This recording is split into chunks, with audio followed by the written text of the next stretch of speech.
പള്ളിയുടെ അടുത്തൊരു ആല ഉണ്ടാക്കി കൊടുക്കും, തൊഴുത്ത് കണ്ടില്ലേ, അതിന്റെ മുമ്പിൽ ഒരു ബോർഡും, യാത്രക്കാരായ സ്ത്രീകൾക്ക് ഇവിടെ നിസ്കരിക്കാം. ഒരു കുട്ടി പ്രാകൃതമായ ചേലാകർമ്മത്തിലൂടെ മരിച്ചു. ആ ഉണ്ടായ സംഭവമാണ്. നിങ്ങൾ എത്ര പേര് അറിയുന്നത് എനിക്കറിയില്ല, കാരണം പത്രങ്ങൾ കൊടുത്താലേ അറിയുള്ളൂ. അപ്പൊ ഹൈന്ദവ ക്രൈസ്തവ അന്ധവിശ്വാസങ്ങൾ ഉണ്ടാകുമ്പോൾ നമ്മുടെ മാധ്യമങ്ങൾക്ക് ഒരു പേടിയില്ല. മറുഭാഗത്ത് ഇസ്ലാം എന്ന് പറയുന്ന ഒരു ടീം എവിടെയെങ്കിലും വരുന്നോ ആ സമയത്ത് വരെ മുട്ടിടിക്കും, ഒരു മൂത്രമൊഴിക്കും. നിങ്ങൾക്കത് ഹറാമാണെന്നുണ്ടെങ്കിൽ നിങ്ങൾ അത് ചെയ്യാതിരിക്കുക എന്നുള്ളതല്ലേ നിങ്ങൾ മറ്റുള്ളവർക്ക് പഠിപ്പിച്ചു കൊടുക്കേണ്ട ഒരു കാര്യം. മ്യൂസിക് നിങ്ങൾക്ക് ഹറാമാണ്, എന്നാൽ ഈ ഹറാമാണ് എന്ന് പറയുന്ന ഈ ഉസ്താദന്മാർ തന്നെ എന്താ ചെയ്യുന്നത് വെച്ചിട്ടുണ്ടെങ്കിൽ വിത്തൗട്ട് ബാക്ക്ഗ്രൗണ്ട് മ്യൂസിക് ഒരു വീഡിയോ പോലും പോസ്റ്റ് ചെയ്യാറില്ല. The number of gods in India today, ഇന്നത്തെ കണക്ക് ഞാൻ പറയാം, നാളെ അതാവില്ല കേട്ടോ, കാരണം പുതിയ ദൈവങ്ങൾ ഇങ്ങനെ രംഗത്ത് വരുന്നുണ്ട്. 3,60,04,000 എഴുതി വെച്ചോളൂ. ഇസ്ലാം വിട്ടിട്ടും ഇസ്ലാമിന്റെ വാല് നോക്കിയിട്ട് അല്ലെങ്കിൽ അതിൽ വീണ്ടും നിങ്ങളുടെ വേര് ഊന്നിക്കൊണ്ടിരിക്കുകയാണെന്നുണ്ടെങ്കിൽ ദയവേത് നിങ്ങൾ ഇസ്ലാമിലേക്ക് തിരിച്ചു പോവുക എന്ന് മാത്രമേ പറയാനുള്ളൂ. ഇരുതോണിയിൽ കാലിട്ടിട്ട് കാര്യമില്ല, ഏതെങ്കിലും ഒരു തോണിയിൽ കയറിയിരിക്കുക. കാര്യം യൂണിഫോം സിവിൽ കോഡൊക്കെ വരേണ്ട കാര്യം തന്നെയാണ്. പക്ഷേ അത് ഇപ്പോഴങ്ങനെ പറഞ്ഞാൽ അത് സംഖ്യയാണ് വളരുക. എന്ത് കാര്യം പറഞ്ഞാൽ മുത്തലാഖ് ബില്ല് വരുന്നു, അത് സംഖ്യ കൊണ്ടുവരുന്നതുകൊണ്ട് അത് എതിർക്കുകയാണ്. സംഖ്യ വളരാനാണ് മുത്തലാഖ് ബില്ല് വന്നത്. നീ പോയിട്ട് പിന്നെ മൗറീഷ്യസിൽ പോയിട്ട് അവിടുത്തെ കൺഫ്യൂഷനിസത്തെ കുറിച്ച് വിമർശിച്ചില്ല എന്ന് പറഞ്ഞാൽ എന്താ അർത്ഥമുള്ളത്? നിങ്ങൾ ഈ ഇസ്ലാമിനെ മാത്രം വിമർശിക്കുന്നു, ഞങ്ങളത് ചെയ്യൂടോ, നിങ്ങൾ ബാക്കിയുള്ളത് ചെയ്തോ.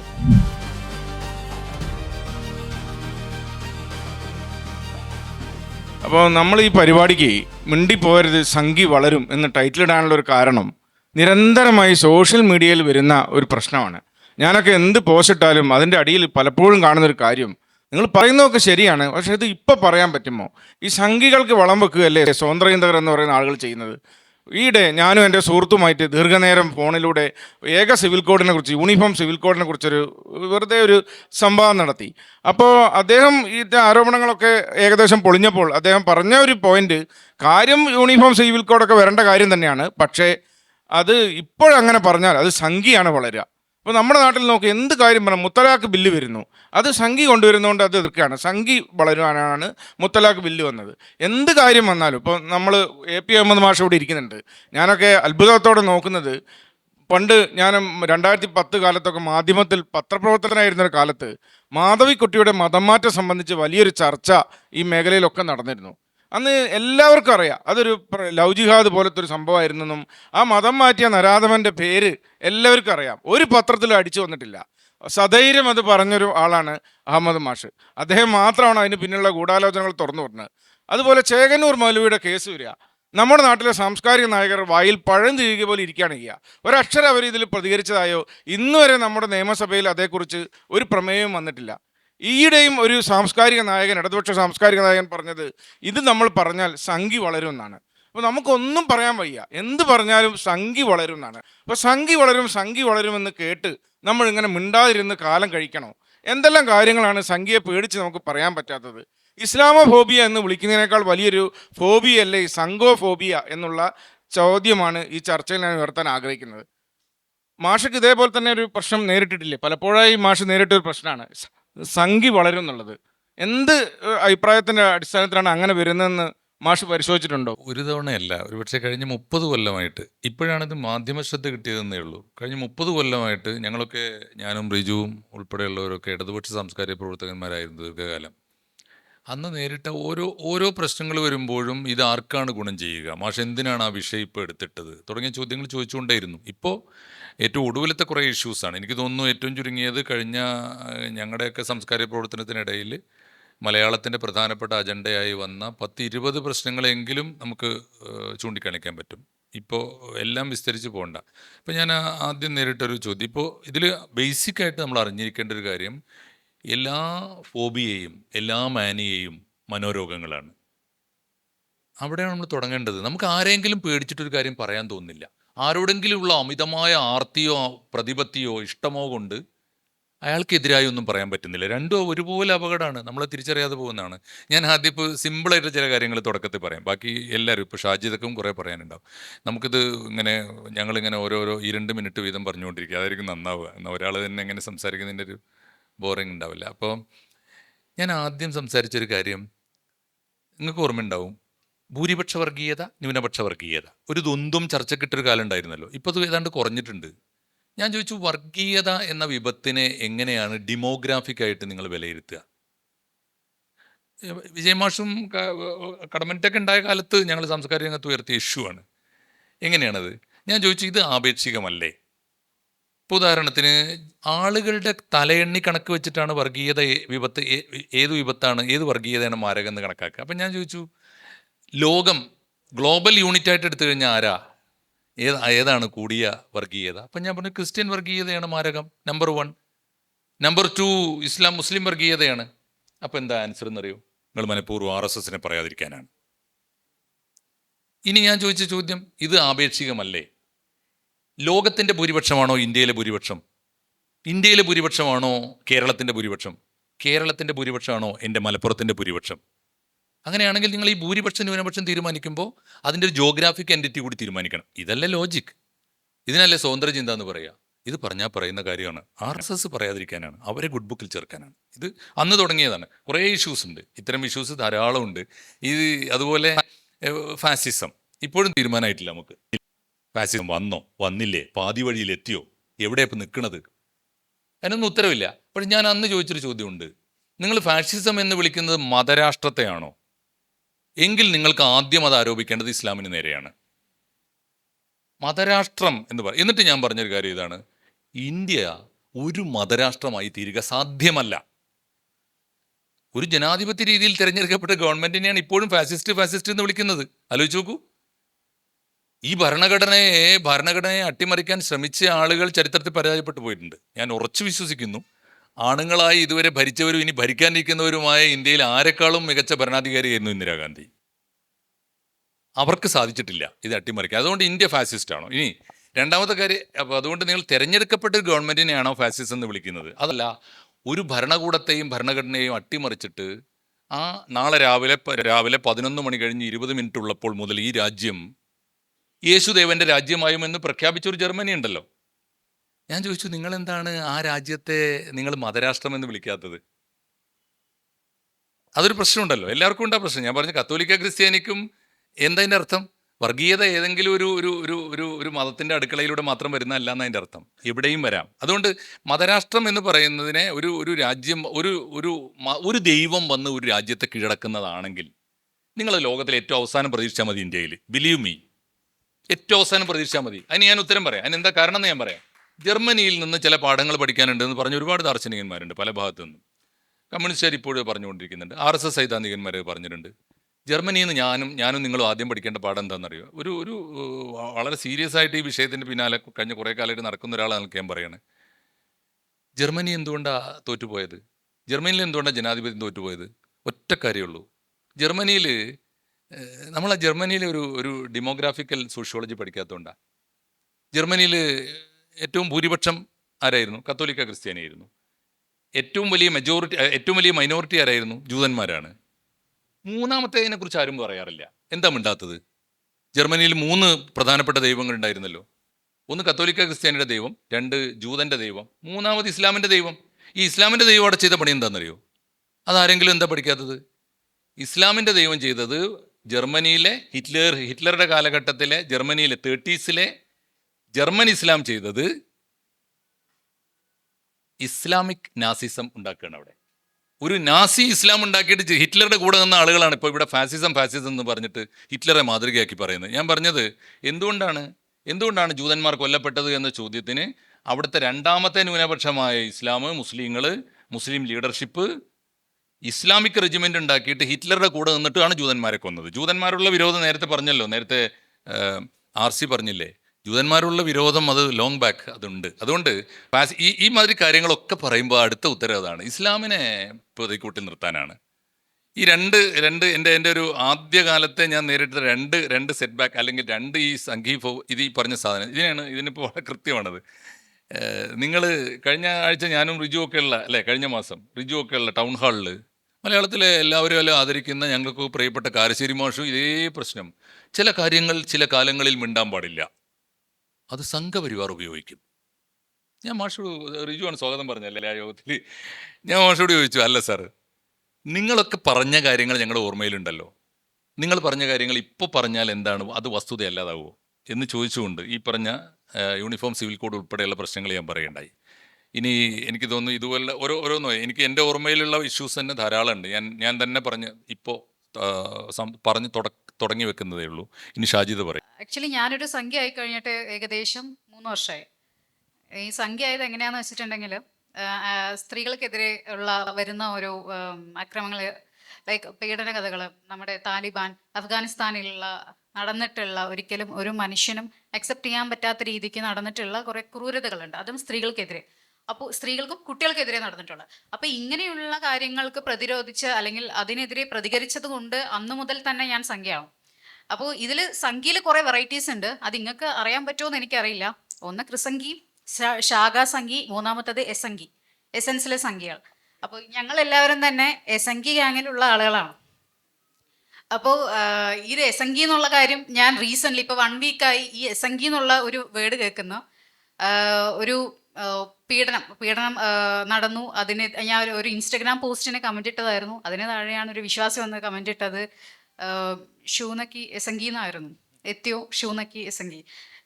ഇപ്പോൾ ശാഖയിൽ നിന്ന് കാശ് കിട്ടിയിട്ടാണ് നമ്മളൊക്കെ മതം വിടുന്നത്. ഇങ്ങനെയുള്ള കുറേ കാര്യങ്ങളുണ്ട്. ആക്ച്വലി ഞാൻ മതം വിട്ടത് പേഴ്സണലി അതൊന്നുമല്ല. എനിക്ക് ഉണ്ടായിട്ടുള്ള പേഴ്സണൽ കാര്യങ്ങൾ കൊണ്ടാണ് ഞാൻ മതം വിട്ടിട്ടുള്ളത്.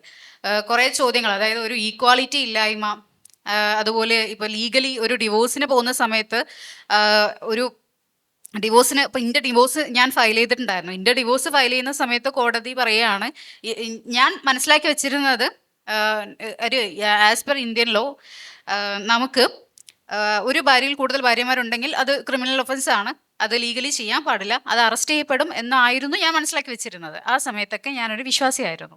ഈ വിശ്വാസം കൊണ്ട് ഞാൻ കോടതി കയറിയ സമയത്താണ് എനിക്ക് മനസ്സിലാക്കാൻ പറ്റുന്നത് അങ്ങനെ ഒരു നിയമം ഉണ്ട്. ഇത് ആർക്കൊക്കെ ബാധകമെന്ന് വെച്ചിട്ടുണ്ടെങ്കിൽ ക്രിസ്ത്യൻസിന് ബാധകമാണ്, അതല്ലാതെ ഹിന്ദുക്കൾക്ക് ബാധകമാണ്. ഇന്ന് ഈ നിയമം ഇസ്ലാമിൽ ബാധകമല്ല. കാരണം ഇസ്ലാമിൽ ഡിവോഴ്സ് ചെയ്യാതെ തന്നെ 4 വരെ വിവാഹങ്ങൾ പോസിബിൾ ആണ്. ഇത്രയും ജനാധിപത്യ രാജ്യമാണ് ഇന്ത്യ എന്ന് പറയുമ്പോഴും ഇത്തരം കാടത്തം ആയിട്ടുള്ള നിയമങ്ങൾ ഇന്നും ഇസ്ലാമിൻ്റെ പേരിൽ നടക്കപ്പെടുന്നു. ഈ ഒരു സംഭവം എന്ത് ചെയ്യുന്നില്ല, മാറുന്നില്ല. അപ്പോൾ ഈ ഒരു സംഭവം മാറാതെ നമുക്കൊരു ഈക്വാലിറ്റി കിട്ടുമെന്ന് ചോദിച്ചാൽ ഒരിക്കലും ഇല്ല. ഇതിൻ്റെ പുറകിൽ എൻ്റെ ഡിവോഴ്സിൻ്റെ കേസിൻ്റെ പുറകിൽ ഞാൻ 3 ഇയേഴ്സ് നടന്നു. എക്സ് പാർട്ടി ഡിവോഴ്സാണ് കിട്ടിയിരിക്കുന്നത്. ബിക്കോസ് അപ്പുറത്തുള്ള ആൾ ഹാജരായിരുന്നില്ല. അപ്പോൾ ഞാൻ മനസ്സിലാക്കി എന്താ വെച്ചാൽ, എന്നെ ഈ മതം പറയുന്ന നോർമലി ഭാര്യയുടെ സമ്മതം ഉണ്ടെങ്കിലേ അടുത്തത് കെട്ടാൻ പറ്റുള്ളൂ, ഇല്ലെങ്കിൽ കെട്ടാൻ പറ്റില്ല എന്നൊക്കെ. അപ്പം ഞാൻ സമ്മതിച്ചിട്ടില്ല. ഇയാൾ എങ്ങനെ കെട്ടിയെന്ന് വെച്ചാൽ അങ്ങനെ ഒരു സമ്മതം ഇല്ല, അങ്ങനെ ഒരു സമ്മതമില്ല. ഇതൊക്കെ ഇങ്ങനെ ഇസ്ലാമിൽ ഈ സ്ത്രീകളെ അങ്ങനെ പറ്റിച്ചു വെച്ചിരിക്കുന്ന, അല്ലെങ്കിൽ അവരെ നിലനിർത്താനോ അല്ലെങ്കിൽ എന്തെങ്കിലും ഒരു കാര്യ ആവശ്യത്തിന് വേണ്ടി അവരിൽ അടിച്ചേൽപ്പിക്കുന്ന ചില കാര്യങ്ങൾ മാത്രമാണ്. അപ്പോൾ ഈ ഒരു സംഭവം അതങ്ങനെ ഇരിക്കട്ടെ. നമുക്കിനി ഇൻസ്റ്റഗ്രാം പോസ്റ്റിൻ്റെ കാര്യത്തിലേക്ക് വരാം. ഇൻസ്റ്റഗ്രാം പോസ്റ്റ് ഇപ്പോൾ ഇന്ത്യയിൽ കുറേ എക്സ്ട്രീമിസ്റ്റുകളുണ്ട്, ഇസ്ലാമിക് എക്സ്ട്രീമിസ്റ്റുകളുണ്ട്. ഇസ്ലാമിക് എക്സ്ട്രീമിസ്റ്റിൻ്റെ ആവശ്യം എന്താണെന്ന് വെച്ചിട്ടുണ്ടെങ്കിൽ ഇന്ത്യ ഒരു ഇസ്ലാമിക് രാഷ്ട്രമാക്കണം എന്നുള്ളതാണ്. അപ്പോൾ ഇന്ത്യ ഇസ്ലാമിക് രാജ്യമാവുമ്പോൾ എന്താ സംഭവിക്കാം? ഇപ്പോൾ നമ്മൾ ഒരു വിവരാവകാശ നിയമപ്രകാരം ഓരോ സ്റ്റേഷനിലും, നമ്മുടെ ഇപ്പോൾ പാലക്കാടാണ് ഈ പ്രോഗ്രാം നടക്കുന്നത്, പാലക്കാട് ജില്ലയിലുള്ള ഓരോ സ്റ്റേഷനിലും നമ്മളൊരു അപേക്ഷ കൊടുക്കുകയാണ്. അപേക്ഷ ഇങ്ങനെയാണ്: ഈ പീഡന കേസുകളിൽ അകത്തായിട്ടുള്ള, ഈ പോക്സോ, നമ്മൾ വേറെ ഒരു പീഡനം എടുക്കേണ്ട, പോക്സോ കേസുകളിൽ അകത്തായിട്ടുള്ള അല്ലെങ്കിൽ ലഹരി കേസുകളിൽ അകത്തായിട്ടുള്ള ആളുകളുടെ പേര്, അവരുടെ അഡ്രസ്സോ വട്ടവർ, അതൊന്നും നമ്മൾ അറിയേണ്ട ആവശ്യമില്ല. ഇവരുടെ പേര് മാത്രം എടുത്തു കഴിഞ്ഞാൽ ഇതിൽ ഏറ്റവും കൂടുതൽ കാണപ്പെടുന്നതും നമ്മുടെ ആൾക്കാർ തന്നെയാണ്. നമ്മുടെ ആളുകളാണ് ഇതിൽ ഏറ്റവും കൂടുതൽ ലിസ്റ്റിൽ വരുന്നത്. അപ്പോൾ അതെന്തുകൊണ്ടാണെന്ന് ഞാൻ ആലോചിക്കുന്ന സമയത്ത്, അതായത് ഇന്ത്യയിൽ പോക്സോ എന്നൊരു ആക്ട്, അല്ലെങ്കിൽ കുട്ടികൾക്കെതിരെയുള്ള ലൈംഗിക പീഡനം ഇതെല്ലാം തന്നെ നിയമവിരുദ്ധമാണ്. എന്നാൽ ഇത് ഇസ്ലാമിൽ അത് വിരുദ്ധമല്ല. ഇത് ഇസ്ലാം ഇതൊക്കെ അനുവദിച്ചു കൊടുക്കുന്നുണ്ട്. ഇസ്ലാം അനുവദിക്കുന്നത് വേറൊരു കോൺടെക്സ്റ്റാണ്. അത് പറയുകയാണെന്നുണ്ടെങ്കിൽ ഇവരെ നമുക്ക് വിവാഹം കഴിക്കാം. അത് കുട്ടിയുടെ, ഇതിപ്പോൾ 50-60 വയസ്സുള്ള ഒരാളാണ്. ഇപ്പം മുത്തിൻ്റെ കാര്യം തന്നെ നമ്മൾ എടുക്കുകയാണെന്നുണ്ടെങ്കിൽ മുത്തിന് 50-55 വയസ്സുണ്ട്. മുത്ത് കെട്ടിയ പെണ്ണിന് 6 വയസ്സായി. ആ മുത്തിന് ഇവിടെ ദത്തെടുക്കാം. ഈ ദത്തെടുക്കാം എന്നുള്ളൊരു ഓപ്ഷൻ വേണ്ടാന്ന് വെച്ചുകൊണ്ട് ഈ മുത്തൊരു പോക്സോ ആണ്, മുത്തൊരു പോക്സോ കുറ്റവാളിയാണ്. അപ്പം ഈ ആൾക്ക് മൈൻഡിൽ തോന്നിയിട്ടുള്ള കാര്യം എന്താ വെച്ചാൽ, ഇവരെ നമുക്ക് ഭോഗിക്കണം, അങ്ങ് ശിശുഭോഗം നടത്തണം, ഈ ഒരു കാര്യം ഉണ്ടാക്കണം. അതിനും ദത്തെടുത്താൽ നടക്കില്ല. സോ ഇതുപോലെയുള്ള സംഭവങ്ങൾ നടക്കാതിരിക്കാൻ ദത്ത് അങ്ങ് നിരോധിച്ചു. ഇല്ലെങ്കിൽ അങ്ങനെ ഒരു ഓപ്ഷൻ ഉണ്ടായിരുന്നല്ലോ, ദത്ത് അങ്ങ് നിരോധിച്ചു. ദത്ത് നിരോധിച്ച് ഈ വക കുട്ടികളെ വിവാഹം കഴിച്ചുകൊണ്ട് അവരുമായിട്ടുള്ള ലൈംഗിക ബന്ധം അവിടെ പോസിബിൾ ആക്കുകയാണ് ചെയ്തിട്ടുള്ളത്. ഇവർ പറയുന്നു 6 കല്യാണം കഴിച്ചു, 9 പേര് നമ്മളുടെ ആള് വെയിറ്റ് ചെയ്തില്ലേ എന്നൊക്കെ. 9 ആണെങ്കിലും പോക്സോ തന്നെയാണ്. അപ്പം നമുക്ക് ഫ്യൂച്ചറിസ്റ്റിക് ആയിട്ടുള്ള ഒരു ചിന്ത, അല്ലെങ്കിൽ ഫ്യൂച്ചറിലേക്ക് ഇത് നോക്കാൻ പറ്റും, ഈ ഒരു മതത്തെ നമുക്ക് ഫ്യൂച്ചറിലേക്ക് എടുക്കാൻ പറ്റുമോ എന്ന് ചോദിച്ചു കഴിഞ്ഞാൽ ഒരിക്കലും ഇല്ല എന്നുള്ളതാണ്. ഫ്യൂച്ചറിൽ നമ്മുടെ ഫ്യൂച്ചർ പ്രിഡിക്റ്റ് ചെയ്യുന്ന, അല്ലെങ്കിൽ നമ്മുടെ ഫ്യൂച്ചറിലേക്ക് ഈ ഒരു കാര്യം നമുക്ക് എടുക്കാൻ പറ്റും, ഈ ഒരു നിയമം നമുക്ക് ഫോളോ ചെയ്യാൻ പറ്റും എന്നുള്ളൊരു കാര്യം മാത്രമാണ് നമ്മൾ ഒരു മതത്തിനെ മുന്നോട്ട് കൊണ്ടുപോകാനായിട്ട് ശ്രമിക്കുന്ന കാര്യങ്ങൾ. ഏറ്റവും കൂടുതൽ ആളുകൾ മതം വിട്ടിട്ടുള്ളതും ഈ ഒരു കാര്യം മനസ്സിലാക്കിയതിന് ശേഷമാണ്. ഇത് മാത്രമല്ല, മുത്തിൻ്റെ കുറച്ചധികം കഥകളൊക്കെ എടുക്കുകയാണെന്നുണ്ടെങ്കിൽ പിന്നെ സ്റ്റേജ് ഫുള്ള് ഇരുന്ന് ചിരിക്കാൻ മാത്രമേ സമയം ഉണ്ടാവുള്ളൂ. മരുമോള്, അങ്ങനെ ഇന്ന ആളെന്നൊന്നുമില്ല, ആരെ കിട്ടിയാലും അവിടെ ഓക്കെയാണ്. റോട്ടിൽ കൂടെ നടന്നു പോകുന്ന സ്ത്രീ, ഇവരെ കാണുമ്പോൾ നമുക്ക് ഇതാവുന്നു. ഇങ്ങനെയുള്ള കാര്യങ്ങളൊക്കെയാണ് ഞാൻ മതം പെടുന്ന സമയത്ത് ഞാൻ ആരിഫിൻ്റെ വീഡിയോസാണ് കണ്ടിരുന്നത്. ആരിഫ് എൻ്റെ ഒരു മെൻറ്ററും കൂടിയിട്ടാണ്. അപ്പോൾ ഞാൻ ആരിഫിൻ്റെ വീഡിയോസ് റെഫറൻസ്, ആദ്യം ഞാൻ ഈ ആരിഫിൻ്റെ വീഡിയോയിലേക്ക് എത്തിയത് എങ്ങനെയാണെന്ന് പറഞ്ഞുതരാം. ഞാൻ ഒരു എക്സ് ജിഹാദിയാണ്. അപ്പോൾ അത് പറയാൻ എനിക്ക് മടിയൊന്നുമില്ല. കാരണം ഞാൻ ഈ ജിഹാദി ആയിരുന്ന സമയത്ത് ഈ വക എക്സ് മുസ്ലിമുകളുടെ ഗ്യാങ്ങിൽ, പണ്ടൊരു കമൻ്റ് ഇട്ട് എക്സ് മുസ്ലിമുകളുടെ ഗ്യാങ്ങിലും എത്തിസ്റ്റ് ഗ്യാങ്ങിലും വന്ന് ഡിബേറ്റ് ചെയ്തിരുന്ന ഒരാളായിരുന്നു. എൻ്റെ മതം വലിയ സംഭവമാണ്, എൻ്റെ മുത്തിനെ നമുക്കൊന്നും ചെയ്യാൻ പറ്റില്ല, മുത്ത് അത് ചെയ്തതിന് ഇങ്ങനെ ഒരു കോണ്ടസ്റ്റ് ഉണ്ട്, ആ കോണ്ടസ്റ്റ് നോക്കണം എന്നുള്ളതൊക്കെ ഞാൻ ഭയങ്കരമായിട്ട് വാദിച്ചിരുന്ന ഒരു വ്യക്തിയും കൂടിയായിരുന്നു.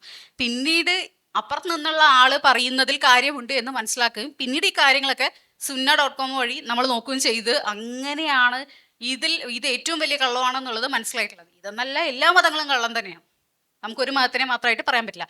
അപ്പോൾ ഇത് നമ്മൾ പറയാതിരിക്കണം. അതായത് ഇപ്പൊ ഇസ്ലാമിനെ കുറിച്ച് പറഞ്ഞു കഴിഞ്ഞാൽ ഇത് തെറ്റാണ്, ഇത് പറയാൻ പാടില്ല, ഇത് പറഞ്ഞാൽ നീ സംഖ്യയാണ് എന്നാണ് പറയുന്നത്. വിച്ച് മീൻസ് മറ്റുള്ളതിനെ കുറിച്ച് എന്ത് വേണമെങ്കിലും പറയാം. അല്ലെങ്കിൽ ഇതിൻ്റെ ഒപ്പം തന്നെ വിമർശിക്കപ്പെടേണ്ട സംഭവങ്ങളാണ് മറ്റുള്ള മതങ്ങളും. അത് വിമർശിക്കാൻ അപ്പുറത്ത് ആളുകളുണ്ട്. നമ്മൾ എന്താണോ വിട്ടത് അതിനെക്കുറിച്ച് വിമർശിക്കുന്നതാണ് കുറച്ചുകൂടെ നല്ലത്.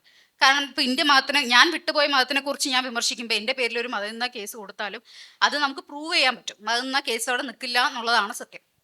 അപ്പോൾ ഇങ്ങനെയുള്ള കാര്യങ്ങളൊക്കെ വരുന്നുണ്ട്. പിന്നെ ഇതിപ്പോൾ ഇന്ത്യ അല്ലെങ്കിൽ ഒരു ഇസ്ലാമിക് രാജ്യത്തിൽ എന്താണ് നടക്കുന്നത് വെച്ചിട്ടുണ്ടെങ്കിൽ എല്ലാം കൊണ്ട് സ്ത്രീകളെ അടിച്ചമർത്തലും ഇങ്ങനെയുള്ള കാര്യങ്ങളൊക്കെയാണ് നടക്കുന്നത്. ഇതിനെതിരെ നമ്മൾ വല്ലതൊക്കെ പറഞ്ഞു കഴിഞ്ഞാൽ നമ്മൾ സംഖ്യയാക്കപ്പെടുക എന്നുള്ളത് ഒരു കോമൺ ആയിട്ടുള്ള ഒരു കാര്യമാണ്. ഞാൻ ഓർക്കുന്നത് മാഷേ, ഈ സാംസ്കാരിക നായകരുടെയും മാധ്യമങ്ങളുടെയൊക്കെ ഒരു ഇരട്ടത്താപ്പാണ്.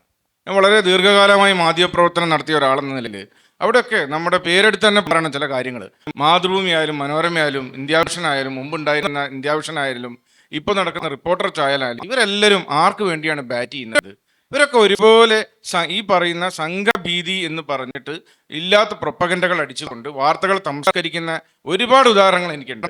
ഏറ്റവും പ്രധാനപ്പെട്ട ഉദാഹരണം ഞാൻ പറയാം. നമ്മുടെ ഗ്രൂപ്പിലുള്ള ഒരു അഷ്കർ അലി എന്നൊരു പയ്യൻ മുമ്പ് മതം ഉപേക്ഷിച്ച കഥ എല്ലാവർക്കും ഓർമ്മ ഉണ്ടാവും. അയാൾ ചെമ്മാട് ദാറുൽ ഹുദയിൽ ഒരു വിദ്യാർത്ഥിയായിരുന്നു. ആ ദറസിൽ പഠിക്കുന്ന സമയത്താണ് 18 or 19 വയസ്സിലൊരു കൊച്ചു പയ്യൻ മതം വിടുന്നത്. അതേ തുടർന്ന് ആ പയ്യന് അതിഭീകരമായ ഭീഷണിയും മെന്റൽ ട്രോമകളൊക്കെ ഉണ്ടായി. അതേ തുടർന്ന് ഒരു പത്രസമ്മേളനം നടത്തിയപ്പോൾ എസൻസ് ഗ്ലോബലാണ് പത്രസമ്മേളനം നടത്തിയത്. ഞാനും ആരിഫ് ഹുസൈൻ തെരുവത്തുമായിരുന്നു ആ പത്രസമ്മേളനത്തിൽ ഈ പയ്യന്റെ കൂടെ ഉണ്ടായിരുന്നത്. അന്ന് ഒരു കുട്ടി ജീവന് വേണ്ടി കരഞ്ഞു പറയാണ്, എനിക്ക് ഭീഷണിയുണ്ട്, എന്നെ രക്ഷിക്കൂ എന്ന് പരോക്ഷമായി അവൻ പറഞ്ഞിട്ട് അത്രയും മാധ്യമങ്ങളിൽ ഒരാൾ പോലും റിപ്പോർട്ട് ചെയ്യാനുള്ള തൻ്റെ ഇടം കാട്ടിയിട്ടില്ല. ആകെ ഷാജൻ സ്കറിയുടെ പിന്നെ മറുനാടൻ മലയാളി മാത്രമാണ് കൊടുത്തത്. പിന്നെ കൊടുത്തത് ഈ ജനൻ TV മാത്രമാണ്. ഞാൻ ആദ്യം ഈ പൊളിറ്റിക്കൽ കറക്റ്റ്നെസ്സിന്റെ വലിയ ആളായിരുന്നു. അതുകൊണ്ട് ഞാൻ ജനൻ TV പോലുള്ള പത്രങ്ങളൊന്നും പോകില്ല, അങ്ങനത്തെ സ്ഥലത്തൊന്നും ഡിബേറ്റ് ചെയ്യേണ്ട കാര്യമില്ല എന്ന് വിശ്വസിക്കുന്ന ഒരാളായിരുന്നു. പലതവണ എന്നെ ജനൻ TV ഒക്കെ പോപ്പുലർ ഫണ്ടിനെ നിരോധിച്ച സമയത്തൊക്കെ ചർച്ചയ്ക്ക് വിളിച്ചപ്പോഴൊന്നും ഞാൻ പോകാറില്ല. നമ്മളൊരു എക്കോ ചേമ്പറിൽ നിൽക്കണം എന്ന് വിശ്വസിക്കുന്ന ആളായിരുന്നു. പക്ഷേ എൻ്റെ ധാരണകൾ മാറിയത് കേരളത്തിലെ മുഖ്യധാര മാധ്യമങ്ങൾ ഈ രീതിയിൽ അൺബാലൻസ്ഡ് ആണെന്ന് മനസ്സിലായതോടെയാണ്. മാത്രമല്ല, അവർ നമ്മോട് പലരും പറഞ്ഞു, നേരിട്ട് പറയാമല്ലോ, 24 ന്യൂസിന്റെ, നമ്മൾ ശ്രീകണ്ഠൻ നായർ നയിക്കുന്ന 24 ന്യൂസിന്റെ പ്രതിനിധി ആ പത്രസമ്മേളനത്തിൽ വന്നു ഒരുപോലെ ഷൂട്ട് ചെയ്തു. അയാൾ പറഞ്ഞു, ചേട്ടാ അത് ഒരു വരി പോലും കയറാൻ സാധ്യമല്ല, ഞാനിത് കൊടുത്തിട്ടുണ്ട്, എൻ്റെ ധാർമ്മികതയുടെ ഭാഗമായി ഞാനിത് കൊടുത്തിട്ടുണ്ട്, അവരിത് കൊടുക്കൂല. അതുപോലെ തന്നെ സംഭവിച്ചു. മനോരമേന്റെ ആള് നമ്മോട് തുറന്നു പറഞ്ഞു ഇത് കയറില്ല. മാതൃഭൂമിക്കാരൻ പറഞ്ഞു ഇത് കയറില്ല. ഇത് എന്തൊരു ഫാസിസമാണ്! മതപീഡനത്തിന് ഇരയായ ഒരു കുട്ടി എൻ്റെ ജീവൻ രക്ഷിക്കൂ എന്ന് കേരളീയ പൊതുസമൂഹത്തോട് കണ്ണു നിറഞ്ഞ് പറഞ്ഞിട്ട് പോലും ഒരു വരി വാർത്ത കൊടുക്കാൻ നട്ടലില്ലാത്ത നാണം കെട്ട മാപ്രകളുള്ള ഈ നാട്ടിൽ പിന്നെ സംഖ്യ വളരുമെന്നൊന്ന് പറയാൻ ഇവർക്ക് പച്ച മലയാളത്തിൽ ചോദിച്ചാൽ ഉളുപ്പുണ്ടോ അല്ല ചോദിക്കാൻ ബാധ്യതയുള്ളൂ. നമ്മളൊക്കെ മാധ്യമപ്രവർത്തകർ ചോദിക്കും, നിങ്ങൾക്ക് ഉളുപ്പുണ്ടോ? നിങ്ങളല്ലേ ഇവിടെ സംഖ്യകളെ വളർത്തുന്നത്, ജനൻ TV വളർത്തുന്നത് നിങ്ങളല്ലേ? നിങ്ങളുടെ കൊള്ളരുതായ്മ കൊണ്ട് ആ സ്പേസിലേക്ക് അവർ കടന്നു വരികയല്ലേ? ഒരു ഉദാഹരണമല്ല, വേറെയുണ്ട്, ഇഷ്ടംപോലെ ഉദാഹരണങ്ങളുണ്ട്. ഈയിടെ ഞങ്ങളൊരു ഒരു എത്തിസ്റ്റ് ആക്ടിവിസ്റ്റ് എന്ന നിലയിൽ ഞാൻ പല കേസിലും പരാതി കൊടുക്കാറുണ്ട്. ഈ കുത്തിയോട്ടം എന്ന് പറയുന്ന വൃത്തികേടിനെതിരെ ഞങ്ങൾ പരാതി കൊടുത്തിരുന്നു.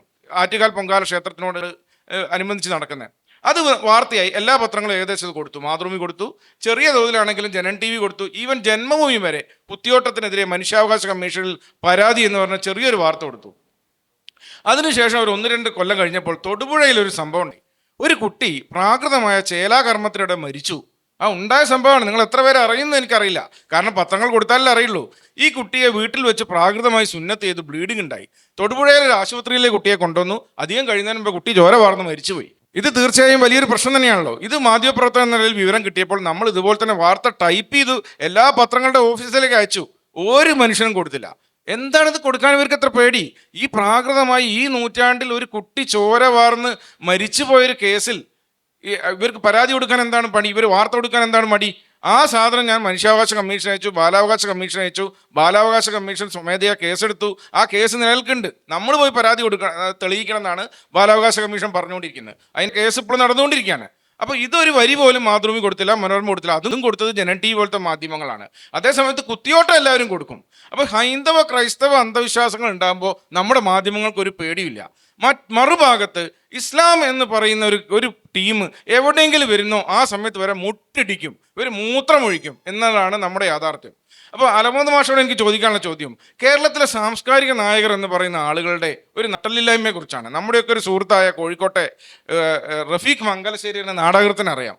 അദ്ദേഹം ഒരു കിതാബ് എന്ന് പറഞ്ഞ നാടകം എഴുതിയിരുന്നു. അതിനുശേഷം 2-3 നാടകങ്ങളൊക്കെ, ഏത് നാടകം അദ്ദേഹത്തിന് വിവാദമാവും. അപ്പം ബാങ്ക് എന്ന് പറയുന്ന ഉണ്ണിയാറിൻ്റെ ഒരു കഥയെ അടിസ്ഥാനമാക്കിയിട്ടാണ് ഇദ്ദേഹം നാടകം ചെയ്തത്. ഈ നാടകത്തിനെതിരെ വലിയ പ്രശ്നം ഉണ്ടായി. ഒരുപാട് ഇസ്ലാമിസ്റ്റുകൾ ഉറഞ്ഞു തുള്ളി. ആ സമയത്ത് ഈ ഒപ്പ് ശേഖരണവാദികളുണ്ടല്ലോ, സ്ഥിരമായി ഒപ്പിടുന്ന പാലാരിവട്ടം ശശി മറ്റവൻ മറിച്ചോ എന്ന് പറഞ്ഞാൽ അങ്ങനെ ഒരു ഇടത് സാംസ്കാരിക നായകർക്ക് ഒരു ഒപ്പ് ശേഖരണ ഗ്രൂപ്പുണ്ട്. ആ ഗ്രൂപ്പിൽ സച്ചിദാനന്ദൻ ഉണ്ട്, KN ഉണ്ട്, ഇവരൊക്കെ ഉണ്ട്. അങ്ങനെ സച്ചിദാനന്ദൻ്റെ പേരും കോപ്പി പേസ്റ്റ് ചെയ്ത് വന്നുപോയി.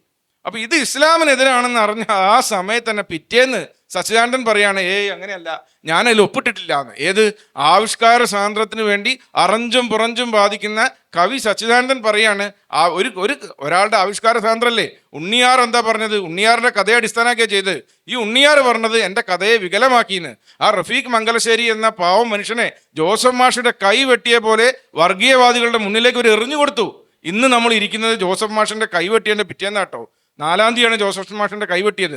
ചെയ്യാത്ത തെറ്റിന് വേണ്ടി കൈവെട്ടിയ മനുഷ്യൻ ഇന്ന് 2 കൈകൾ കൊണ്ട് എഴുതും. അദ്ദേഹം കാർ ഓടിക്കും, അദ്ദേഹം എല്ലാ പ്രവർത്തനം നടത്തും. അദ്ദേഹം ഇപ്പോൾ അമേരിക്കയിലുണ്ട്. ഞാൻ സാന്ദർഭികമായി ഓർത്തുന്നേ ഉള്ളൂ. ഒരു വെട്ടുകൊണ്ടോ കുത്തുകൊണ്ടോ ഒന്നും നമ്മളെ തളർത്താമെന്നോ സംഘി ചാപ്പയടിച്ചങ്ങ് ഒതുക്കാമെന്നോ ഒന്നും കരുതിയിട്ടുണ്ടെങ്കിൽ അത് 8ആയി മടക്കി പോക്കറ്റിൽ വെച്ചേക്കുമെന്ന് പറഞ്ഞുകൊണ്ട് ഞാൻ AP അഹമ്മദ് മാഷോട് ഈ സാംസ്കാരിക നായകന്മാരുടെ ഇരട്ടത്താപ്പിനെ കുറിച്ച് ചോദിക്കുകയാണ്. 2 കൂട്ടരാണ് കേരളത്തിൻ്റെ സംസ്കാരത്തെ ഇപ്പോൾ കൺമുമ്പിൽ വെച്ച് ഭീകരമായി കൊലപ്പെടുത്തിക്കൊണ്ടിരിക്കുന്നത്. ഒന്ന് റിജു പറഞ്ഞ നമ്മുടെ ഈ ബുദ്ധിജീവികൾ എന്ന് വിളിക്കുന്ന മാധ്യമ ലോകം കൂടി കൈയാളുന്ന ഒരു വലിയ വിഭാഗമുണ്ട്. ചിന്തകന്മാർ എന്ന് പറയും. ചിന്തിക്കുന്നത് അവർക്ക് ഏത് വഴിക്ക് പോയാൽ എന്ത് കിട്ടും എന്ന് ചിന്തിക്കുന്നവരാണ്. മാധ്യമപ്രവർത്തകരാണ്. മാധ്യമപ്രവർത്തകർക്ക് എന്താ പണി? ശ്രദ്ധിച്ചിട്ടുണ്ടോ നിങ്ങളത്? ഇപ്പോൾ നമ്മുടെ ന്യൂസ് റൂമുകളുടെ ചർച്ച കണ്ടാൽ മതി, രാഷ്ട്രീയ പാർട്ടികളുടെ പൊതുയോഗത്തിന് പോകണ്ട. ഓരോ ന്യൂസ് റൂമിൽ നിന്ന് ഗീർവാണം നടത്തുകയാണ് ഓരോ പാർട്ടിക്ക് വേണ്ടിയുള്ള വ്യാഖ്യാനങ്ങളാണ്. ഫാക്ടോറിയൻ, ഞങ്ങൾ ജേർണലിസം പഠിക്കുമ്പോൾ ആദ്യം പഠിക്കുന്നൊരു വാക്കാണ്, you should be factorian always in your life എന്നാണ്. ഫാക്ടോറിയനായ ഒരു ജേർണലിസ്റ്റിനെ കാണിച്ചു തരും നിങ്ങൾ? സെക്ടേറിയനേ ഉള്ളൂ. ഫാക്ടോറിയനായ ജേർണലിസ്റ്റിനെ സെക്ടേറിയൻ ജേർണലിസ്റ്റുകൾ കൊന്നിരിക്കുന്ന ഒരു ഭാഗത്ത്. രണ്ടാമത്തെ ഒരു കൂട്ടർ ആരാണെന്ന് ആലോചിച്ച് നോക്കൂ. ഈ രണ്ടാമത്തെ ഒരു കൂട്ടർ ആരാണെന്നറിയോ? കേരളത്തിൻ്റെ മതേതര മഹാകാശത്തെ താങ്ങി നിർത്തുമെന്ന് നമ്മൾ വിചാരിച്ചിരുന്ന, ഒരുപക്ഷെ ഏഷ്യയിൽ തന്നെ ആദ്യമായി അങ്ങനെ ഒരു ധാരണയിലേക്ക് കേരളം വളർന്നത് ഏത് കാലത്താണ്? 57-ലാണ്. കമ്മ്യൂണിസ്റ്റുകാരാണ് ഈ നാടിനെ ഇപ്പോൾ നശിപ്പിക്കുന്ന ഏറ്റവും പ്രധാനപ്പെട്ട ഒരു ശക്തി. ഈ 2 ഘടകം ആരാ? ഞങ്ങൾക്ക് ഇപ്പോൾ എന്നെ പോലുള്ളവർക്ക്, റിജുവിനെ പോലുള്ളവർക്ക്, ഷാജിദാക്ക് ഒക്കെ സംഘി എന്ന് പേര് കൊടുക്കുന്ന ആരാ? നിങ്ങൾ എന്നെ കമ്മ്യൂണിസ്റ്റാക്കി എന്ന് പണ്ട് തോപ്പിൽ ഭാസി പറഞ്ഞില്ലേ? അപ്പം ഞങ്ങളെയൊക്കെ സംഘിയാക്കുന്നത് ആരാ ശരിക്കും? ഇനി സംഘി എന്ന് പറഞ്ഞാൽ ഞാൻ അതിന് ഇപ്പോൾ ഒരു അലങ്കാരമായിട്ട് ചരിത്രം അറിയാവുന്നതുകൊണ്ട്, ചരിത്രബോധം ഉള്ളതുകൊണ്ട് ഞാൻ പറയാണ്, കേരളം കണ്ട ഏറ്റവും നല്ല മുസൽമാനെ അക്കാലത്തെ വർഗീയവാദികൾ വിളിച്ചത് കാഫർ എന്നാണ്. കേരളത്തിലെ ആദ്യത്തെ കാഫർ ആരാന്നറിയോ? മുഹമ്മദ് അബ്ദുറഹ്മാൻ സാഹിബ. ലക്ഷണമുത്ത മുസൽമാൻ, ജയിലിൽ പോയിട്ട് പോലും ഒരു നേരം നിസ്കാരം കളഞ്ഞിട്ടില്ലാത്ത മനുഷ്യൻ, എന്നാൽ മതേതരമായ ഒരു ഒരു ഒരു രാഷ്ട്രീയം ഉയർത്തിപ്പിടിച്ച മനുഷ്യൻ. മതേതരവാദി ആയതുകൊണ്ട് അദ്ദേഹത്തിന് വലിയ നഷ്ടമുണ്ടായിരുന്നു. നിങ്ങൾ എപ്പോഴെങ്കിലും ശ്രദ്ധിച്ചിട്ടുണ്ടോ? AICC പ്രസിഡന്റ് ആവാത്ത 2 പേരാണ് ഇന്ത്യയിൽ ഉണ്ടായിരുന്നത്. അത് ഒരേ സമയം ഇസ്ലാമിക വിശ്വാസിയും മതേതരവാദിയുമായ 2 പേരാണ്. ഒന്ന് വടക്ക് ഖാൻ അബ്ദുൽ ഗഫാർ ഖാൻ, തെക്ക് മുഹമ്മദ് അബ്ദുറഹ്മാൻ സാഹിബ്. 2 പേരും ആയിട്ടില്ല. ഞാൻ പറഞ്ഞത് അബ്ദുറഹ്മാൻ സാഹിബിനോട് ഇസ്ലാമിക വർഗീയവാദികൾക്ക് ദേഷ്യം വന്നാൽ ഉടനെ വിളിക്കുന്നവർ കാഫർ എന്നാ. ഇപ്പം ഞങ്ങളൊക്കെ കുറച്ച് ബെറ്ററാണ്. കാഫറിൻ്റെ കാലം കഴിഞ്ഞതുകൊണ്ട് ഞങ്ങളോടൊക്കെ ദേഷ്യം വരുമ്പോൾ സംഘി എന്ന് വിളിക്കുന്നു, അങ്ങനെയുള്ളൂ. ഇതൊരു പ്രധാനപ്പെട്ട കാര്യം. ഇനി ഞാൻ ഇതിൽ 2 കാര്യങ്ങളാണ്. മാർസ് ഇവർ മറന്നു പോകുന്നൊരു പ്രധാനപ്പെട്ട പാഠം എന്താ? മാർസ് പറഞ്ഞത് നിങ്ങളുടെ ആദ്യത്തെ പണി ഭരണമാറ്റം എന്നല്ല. മാർസ് പറഞ്ഞ ആദ്യത്തെ പണി മതവിമർശനം എന്നാ. മതവിമർശനം നടത്തുന്നവനെ ഇവർ എന്ത് പേരിട്ടാ വിളിക്കുന്നത്? ഇപ്പം എവിടെയാണ് മതവിമർശനം നടത്തുന്നത്? ഫാസിസം എന്ന് വിളിക്കുന്ന ആരെയാണ്? മതരാഷ്ട്രം എന്ന് വിളിക്കുന്ന ആരെയാണ്? ഇപ്പം ജർമ്മനിയിലെ കഥ പറഞ്ഞല്ലോ. ജർമ്മനിയിൽ എന്തുകൊണ്ടാണ് സാധ്യമായത്? ഇന്ത്യയിൽ സാധ്യമല്ലാത്തത് എന്തുകൊണ്ടാണ്? നമ്മൾ വിചാരിക്കുന്ന പോലെ ഇതിൽ ഇപ്പോൾ ആർക്കായാലും സാധ്യമല്ല എന്ന് ഞാൻ പറയുന്നത് അതുകൊണ്ടാണ്. ജർമ്മനിയിൽ സാധ്യമായത് കത്തോലിക്ക ക്രിസ്ത്യാനി ഭരിക്കുന്നു, ജൂതനെ ആട്ടി ഓടിക്കുന്നു, അല്ലെങ്കിൽ ഹോളോകാസ്റ്റ് നടത്തി കൊല്ലുന്നു. ഇസ്ലാം ആണെങ്കിൽ 3 കൂട്ടരേ ഉള്ളൂ, 3 ദൈവമേ ഉള്ളൂ, 3 ഭാഷകൾ, അങ്ങനെ ഒരു സംഗതിയാണ്. അപ്പോൾ 3ാമത്തെ ദൈവം പോയിട്ട് 1ാമത്തെ ദൈവത്തിൻ്റെ കൂടെ ചേരുന്നു. ആര്? അക്രമിയായ ദൈവത്തിൻ്റെ കൂടെ, ഇരയായ ദൈവത്തിൻ്റെ കൂടെ അല്ല, മർദ്ദിതൻ്റെ കൂടെ അല്ല, മർദ്ദകൻ്റെ കൂടെ ചേരുന്നു. ഇന്ത്യയിൽ അത് സാധ്യമല്ല എന്ന് ആര് വിചാരിച്ചാലും, ഇപ്പോൾ ഹിന്ദുത്വത്തെ കാണിച്ച്, അതാണ് ഞങ്ങളെ കുറിച്ചൊക്കെ പറയുന്നത്. നിങ്ങളെന്താ ഹിന്ദുത്വത്തെ ഫാഷിസമായിട്ട് കാണാത്തത്? ഫാഷിസം അല്ല എന്ന് ഞാൻ എൻ്റെ ചരിത്രബോധം വെച്ച് ഞാൻ പറയുന്നത് ഫാഷിസം അല്ല, ആവുക സാധ്യമല്ല. എന്താ കാര്യം എന്ന് വെച്ചാൽ, ഇന്ത്യ ഭരിക്കുന്നത് ഒരു ദൈവമല്ല, ഒരു വിശ്വാസമല്ല, ഒരു ആചാരമല്ല. ഈ തിയോളജിക്കൽ സർവേ ഓഫ് ഇന്ത്യ, ഇതാരും പറയുന്ന കണക്കല്ല കേട്ടോ, ഒരു ഉസ്താദും പറഞ്ഞ കണക്കെടുക്കണ്ട, ഒരു സന്യാസിയുടെയും കണക്കെടുക്കണ്ട. തിയോളജിക്കൽ സർവേ ഓഫ് ഇന്ത്യ എന്നൊരു സ്ഥാപനമുണ്ട് ഇന്ത്യയിൽ, ഔദ്യോഗിക ഏജൻസിയാണ്. അവരുടെ സൈറ്റിലൊന്ന് കയറി നോക്കുക. The number of gods in India today. ഇന്നത്തെ കണക്ക് ഞാൻ പറയാം, നാളെ അതാവില്ല കേട്ടോ, കാരണം പുതിയ ദൈവങ്ങൾ ഇങ്ങനെ രംഗത്ത് വരുന്നുണ്ട്. ഇന്നത്തെ കണക്ക് ഞാൻ പറയാം. 3,60,04,000 എഴുതി വെച്ചോളൂ. 3,60,04,000 ദൈവങ്ങളുള്ളൊരു രാജ്യത്തിന്, ആ രാജ്യത്തിൻ്റെ സിംഹാസനം ഇനി പൊഴിഞ്ഞു കിടക്കുന്നു എന്ന് വിചാരിച്ചോളൂ, അല്ലെങ്കിൽ ഇരിക്കുന്നവൻ മഹാദുർബലനാന്ന് വിചാരിച്ചോളൂ. അവനെ തള്ളി മാറ്റിയിട്ട് ഇതിൽ ഒരു ദൈവം വന്ന് കയറിയിരുന്നാൽ നാളെ ഹർത്താൽ പ്രഖ്യാപിക്കുന്ന ആരായിരിക്കും? രാഷ്ട്രീയ പാർട്ടികളായിരിക്കുമോ, ദൈവങ്ങളായിരിക്കുമോ? സാംസ്കാരികമായി ഇന്ത്യൻ ഫാസിസത്തെ ചെറുക്കാൻ ഇന്ത്യക്ക് സാധ്യമാണ് എന്ന് സാംസ്കാരികമായ അനുഭവം വെച്ച് പറയുമ്പോൾ, കണ്ടോ, RSS സംഘിയല്ല എന്ന് പറഞ്ഞില്ലേ അഹമ്മദ് മാഷ്? RSS ഫാസിസ്റ്റ് അല്ല എന്ന് പറഞ്ഞില്ലേ അഹമ്മദ് മാഷ്? അവൻ കെട്ടക്കട്ടെ, അവൻ സംഘി തന്നെ. ഇങ്ങനെ പറഞ്ഞ ഓരോരോ കാരണങ്ങൾ ഇഷ്ടം പോലെ പറയാനുണ്ട്. ഇപ്പോൾ ഈ എത്ര അനുഭവങ്ങൾ. കൂട്ടത്തിൽ ഞാനൊരു അബദ്ധം അല്ലെങ്കിൽ ഒരു സുബദ്ധം അത് ചെയ്തത് ഇങ്ങനെയാണ്. കേട്ടിട്ടുണ്ടോ? അത് റിജു കണ്ടിട്ടുണ്ടോ എന്നറിയില്ല. കേട്ടിട്ടുണ്ടോ അറബ് ഫാസിസം എന്നൊരു ലേഖനം എഴുതി? അറബ് ഫാസിസം എന്താണെന്നറിയോ? ഒരു ജേർണലിസ്റ്റ്, ഞാനും ആ പണി ചെയ്യുന്ന ഒരുത്തനാ, ഒരു ജേർണലിസ്റ്റ് ജമാൽ ഖഷോഗി എന്ന അദ്ദേഹത്തിൻ്റെ പേര്, അറേബ്യൻ ഭരണകൂടത്തിനെതിരിട്ട് എഴുതി. അവിടുന്ന് നാടുവിടേണ്ടി വന്നു. ലോകം മുഴുവൻ കറങ്ങി നടക്കുകയാണ്. കുടുംബത്തിനെ കാണാൻ പോകാൻ വയ്യ. അങ്ങനെ അദ്ദേഹം, ഇവരൊക്കെ തമ്മിലുള്ള ഒരു ഒത്തുതീർപ്പുണ്ട് കേട്ടോ. MBS മുഹമ്മദ് ബിൻ സൽമാൻ ആ കരാർ തരും. ഈ ജമാൽ ഖഷോഗി എന്ന ജേർണലിസ്റ്റിനെ, വാഷിങ്ടൺ പോസ്റ്റിൻ്റെ റിപ്പോർട്ടറാ, ജമാൽ ഖഷോഗി എന്ന ജേർണലിസ്റ്റിനെ ട്രേസ് ചെയ്യണം എന്നുള്ള കരാറ് കൊട്ടേഷൻ കൊടുക്കുക ആർക്കറിയാം? മൊസാദിനാ. ഇവരൊക്കെ കണ്ടാ വലിയ ശത്രുക്കളാന്ന് തോന്നും. എന്തുമാത്രം സഹായികളറിയോ പരസ്പരം. എന്നിട്ട് ഇദ്ദേഹത്തെ കണ്ടുപിടിച്ചു. എവിടെ? ഇദ്ദേഹം തുർക്കിയിൽ അവിടെ നിന്ന് പരിചയപ്പെട്ടൊരു ജേർണലിസ്റ്റായ ഒരു ലേഡിയുമായി അടുപ്പത്തിലേറെ ഇവർക്ക് ജീവിതമില്ല. അപ്പോൾ ഒരുമിച്ച് ജീവിക്കാൻ തീരുമാനിച്ചു. അപ്പോൾ അതിന് വിവാഹം രജിസ്റ്റർ ചെയ്യണം. ഇസ്താൻബുളിലെ ഈ അറേബ്യൻ കോൺസുലേറ്റിലേക്ക് ഇദ്ദേഹം ഇത്ര സമയത്ത് എത്തി എന്ന വിവരം കിട്ടി അവിടെ. അപ്പോൾ പുറപ്പെട്ടു ഓടുന്ന വിമാനം, 3 വിമാനത്തിൽ. ഒരു വിമാനത്തിൽ കില്ലേഴ്സ്, ഒരു വിമാനത്തിൽ ബുച്ചേഴ്സ്, ഒരു വിമാനത്തിൽ കെമിസ്റ്റുകൾ. ഒന്ന് ആലോചിച്ച് നോക്കൂ, ഞാൻ എന്തുകൊണ്ടാണ് അറബ് ഫാസിസം എന്ന് വിളിച്ചത്? നിങ്ങളൊന്ന് ആലോചിച്ച് നോക്കൂ.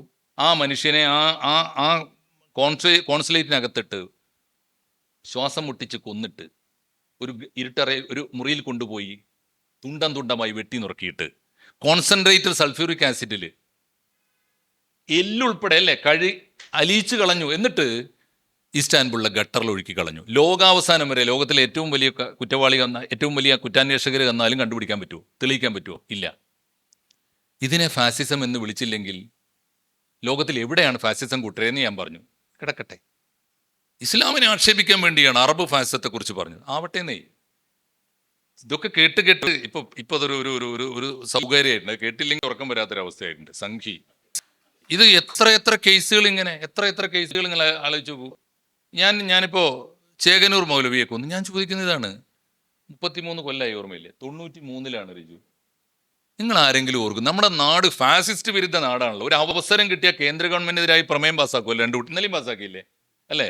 3 BJP-ക്കാർ ഒഴികെയോ ബാക്കിയുള്ളവരെല്ലാവരും കൂടി പാസ്സാക്കിയല്ലോ. 137 പേര് ഒരുമിച്ച്.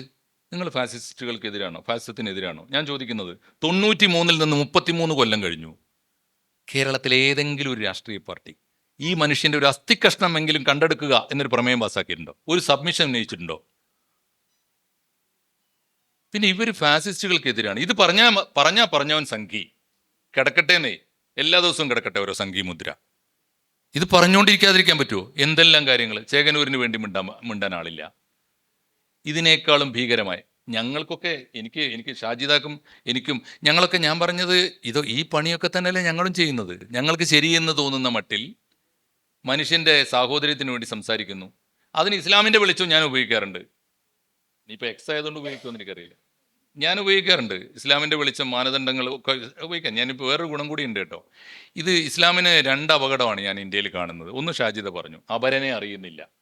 രണ്ടാമതൊരു അപകടം കൂടി ഉണ്ട്, തന്നെ അറിയുന്നില്ല. ഇതിനകത്ത് ഭയങ്കര വൈരുദ്ധ്യമുണ്ട്. ഇപ്പോൾ ഈ പറഞ്ഞ പോലെ പ്രവാചകന്റെ പത്നിമാരൊന്നും പത്നിമാരല്ല, കല്യാണം കഴിച്ചിട്ടില്ല എന്ന് വാദിക്കുന്ന ധാരാളം പേര്, അത് എസ്റ്റാബ്ലിഷ് ചെയ്തവരുണ്ട്, ധാരാളം പേരുണ്ട്. അപ്പം ഞാൻ പറയുന്നത് ഇതിനൊക്കെ നിസ്കരിക്കാനും ഞങ്ങൾക്ക് വകുപ്പുണ്ട്, നിസ്കരിക്കാതിരിക്കാനും വകുപ്പുണ്ട്. ചേകനൂരിൻ്റെ അനുസ്മരണം നടത്തുന്നത് റമദാൻ മാസത്തിലാണെങ്കിൽ നട്ടുച്ചക്ക് നല്ല ബിരിയാണി കിട്ടും. പറ്റുമെങ്കിൽ വന്നോ. ഞാൻ പറയുന്നത് ഇതിനൊക്കെ ഇസ്ലാമിൽ അത്ര വളരെ ഈ പറഞ്ഞ സാധനങ്ങളൊക്കെ ഉണ്ട്. സംഗീതം ഹറാമാണ് എന്ന് എല്ലാ ദിവസവും 8 വീഡിയോ എങ്കിലും പ്രസംഗിക്കുന്ന ആളാണ് മുജാഹിദ് ബാലുശ്ശേരി. അയാളുടെ ഇസ്ലാമാണ്. എന്നാൽ വാരാണസിയിലെ കാശി വിശ്വനാഥ ക്ഷേത്രത്തിന്റെ മുമ്പിൽ മരണം വരെ ഷഹനായി വായിച്ചാൽ എനിക്ക് എൻ്റെ ദൈവം, എൻ്റെ റബ്ബ് സ്വർഗം തരും എന്ന് വിശ്വസിച്ചൊരു മനുഷ്യനുണ്ടായിരുന്നു. ഓർമ്മയില്ലേ? ഉസ്താദ് ബിസ്മില്ലാ ഖാൻ. ഞാൻ ബിസ്മില്ലാ ഖാൻ്റെ ഇസ്ലാമാണ്, എനിക്ക് അതാവാലോ. അങ്ങനെ പറഞ്ഞാൽ കിട്ടി. സംഘി കിടക്കട്ടെ. ഞാൻ പറഞ്ഞു ഇതേ ഉള്ളൂ. ഇത് ഇങ്ങനെ ഇസ്ലാം, ഞാൻ ഒറ്റ കാര്യമുള്ളൂ, ഇസ്ലാമിൻ്റെ ബഹുസ്വരത കാണുന്നില്ല. ഇത് അതുകൂടി ഞാൻ പറയാം. അത് കഴിഞ്ഞിട്ട് ഷാജിദ പറഞ്ഞു, അതായത് അരുന്ധതി റോയി ഇസ്ലാമിന് വേണ്ടി ഇന്ത്യയിലെ RSSന് എതിരായിട്ടൊക്കെ, ഭരണകൂടത്തിനെതിരായി ധാരാളമായിട്ട് വാദിക്കുന്നു. അവരുടെ പ്രധാനപ്പെട്ട 3 പുസ്തകങ്ങൾ, 2 ഫിക്ഷനാണ്, 1 മെമ്മറീസാണ്, 1 ഓർമ്മകളാണ് ഏറ്റവും ഒടുവിലത്തേത്. ഞാൻ വിചാരിക്കുന്നു അവരുടെ 2 പുസ്തകങ്ങൾ ഔട്ട്ഡേറ്റഡ് ആയി പോയിരിക്കുന്നു. ഓർമ്മകൾ എഴുതിയാൽ മതി എന്ന് അവരോട് പറയാൻ തോന്നുന്നു. അത്ര മനോഹരമാണ് ആ പുതിയ പുസ്തകം, Mother Mary comes to me. അതിന് മുമ്പുള്ള പുസ്തകമുണ്ട്, എന്താണ്, മിനിസ്ട്രി ഓഫ് അറ്റ്മോസ്റ്റ് ഹാപ്പിനെസ്. ആ പുസ്തകത്തിൽ അവർ ചോദിക്കുന്ന ഒരു ചോദ്യമുണ്ട്, ഇസ്ലാമിനോട് ചോദിക്കുന്ന ചോദ്യം. ഇന്ത്യൻ ഇസ്ലാം അതിന് മറുപടി പറയണമെന്ന് എത്രയോ വേദികളിൽ ഞാൻ പറഞ്ഞിട്ടുണ്ട്. നിങ്ങൾ ഇന്ത്യയിൽ ബഹുസ്വരത അനുവദിക്കുന്നില്ല എന്ന് പറഞ്ഞ് നരേന്ദ്രമോദിക്കെതിരായിട്ട് സംസാരിക്കുന്നവരാണല്ലോ. സംസാരിച്ചോളൂ. നരേന്ദ്രമോദിക്കെതിരായി സംസാരിക്കാൻ പാടില്ല എന്നാരാ പറഞ്ഞു? തെരഞ്ഞെടുക്കപ്പെട്ട ഗവൺമെന്റ് ആണെങ്കിൽ നരേന്ദ്രമോദിയെ നിങ്ങൾ തെരഞ്ഞെടുപ്പിലൂടെ തോൽപ്പിക്കുക. പക്ഷെ നരേന്ദ്രമോദി അധികാരത്തിലെത്തി എന്നതുകൊണ്ട് അംഗീകരിക്കില്ല. അതെങ്ങനെയത്?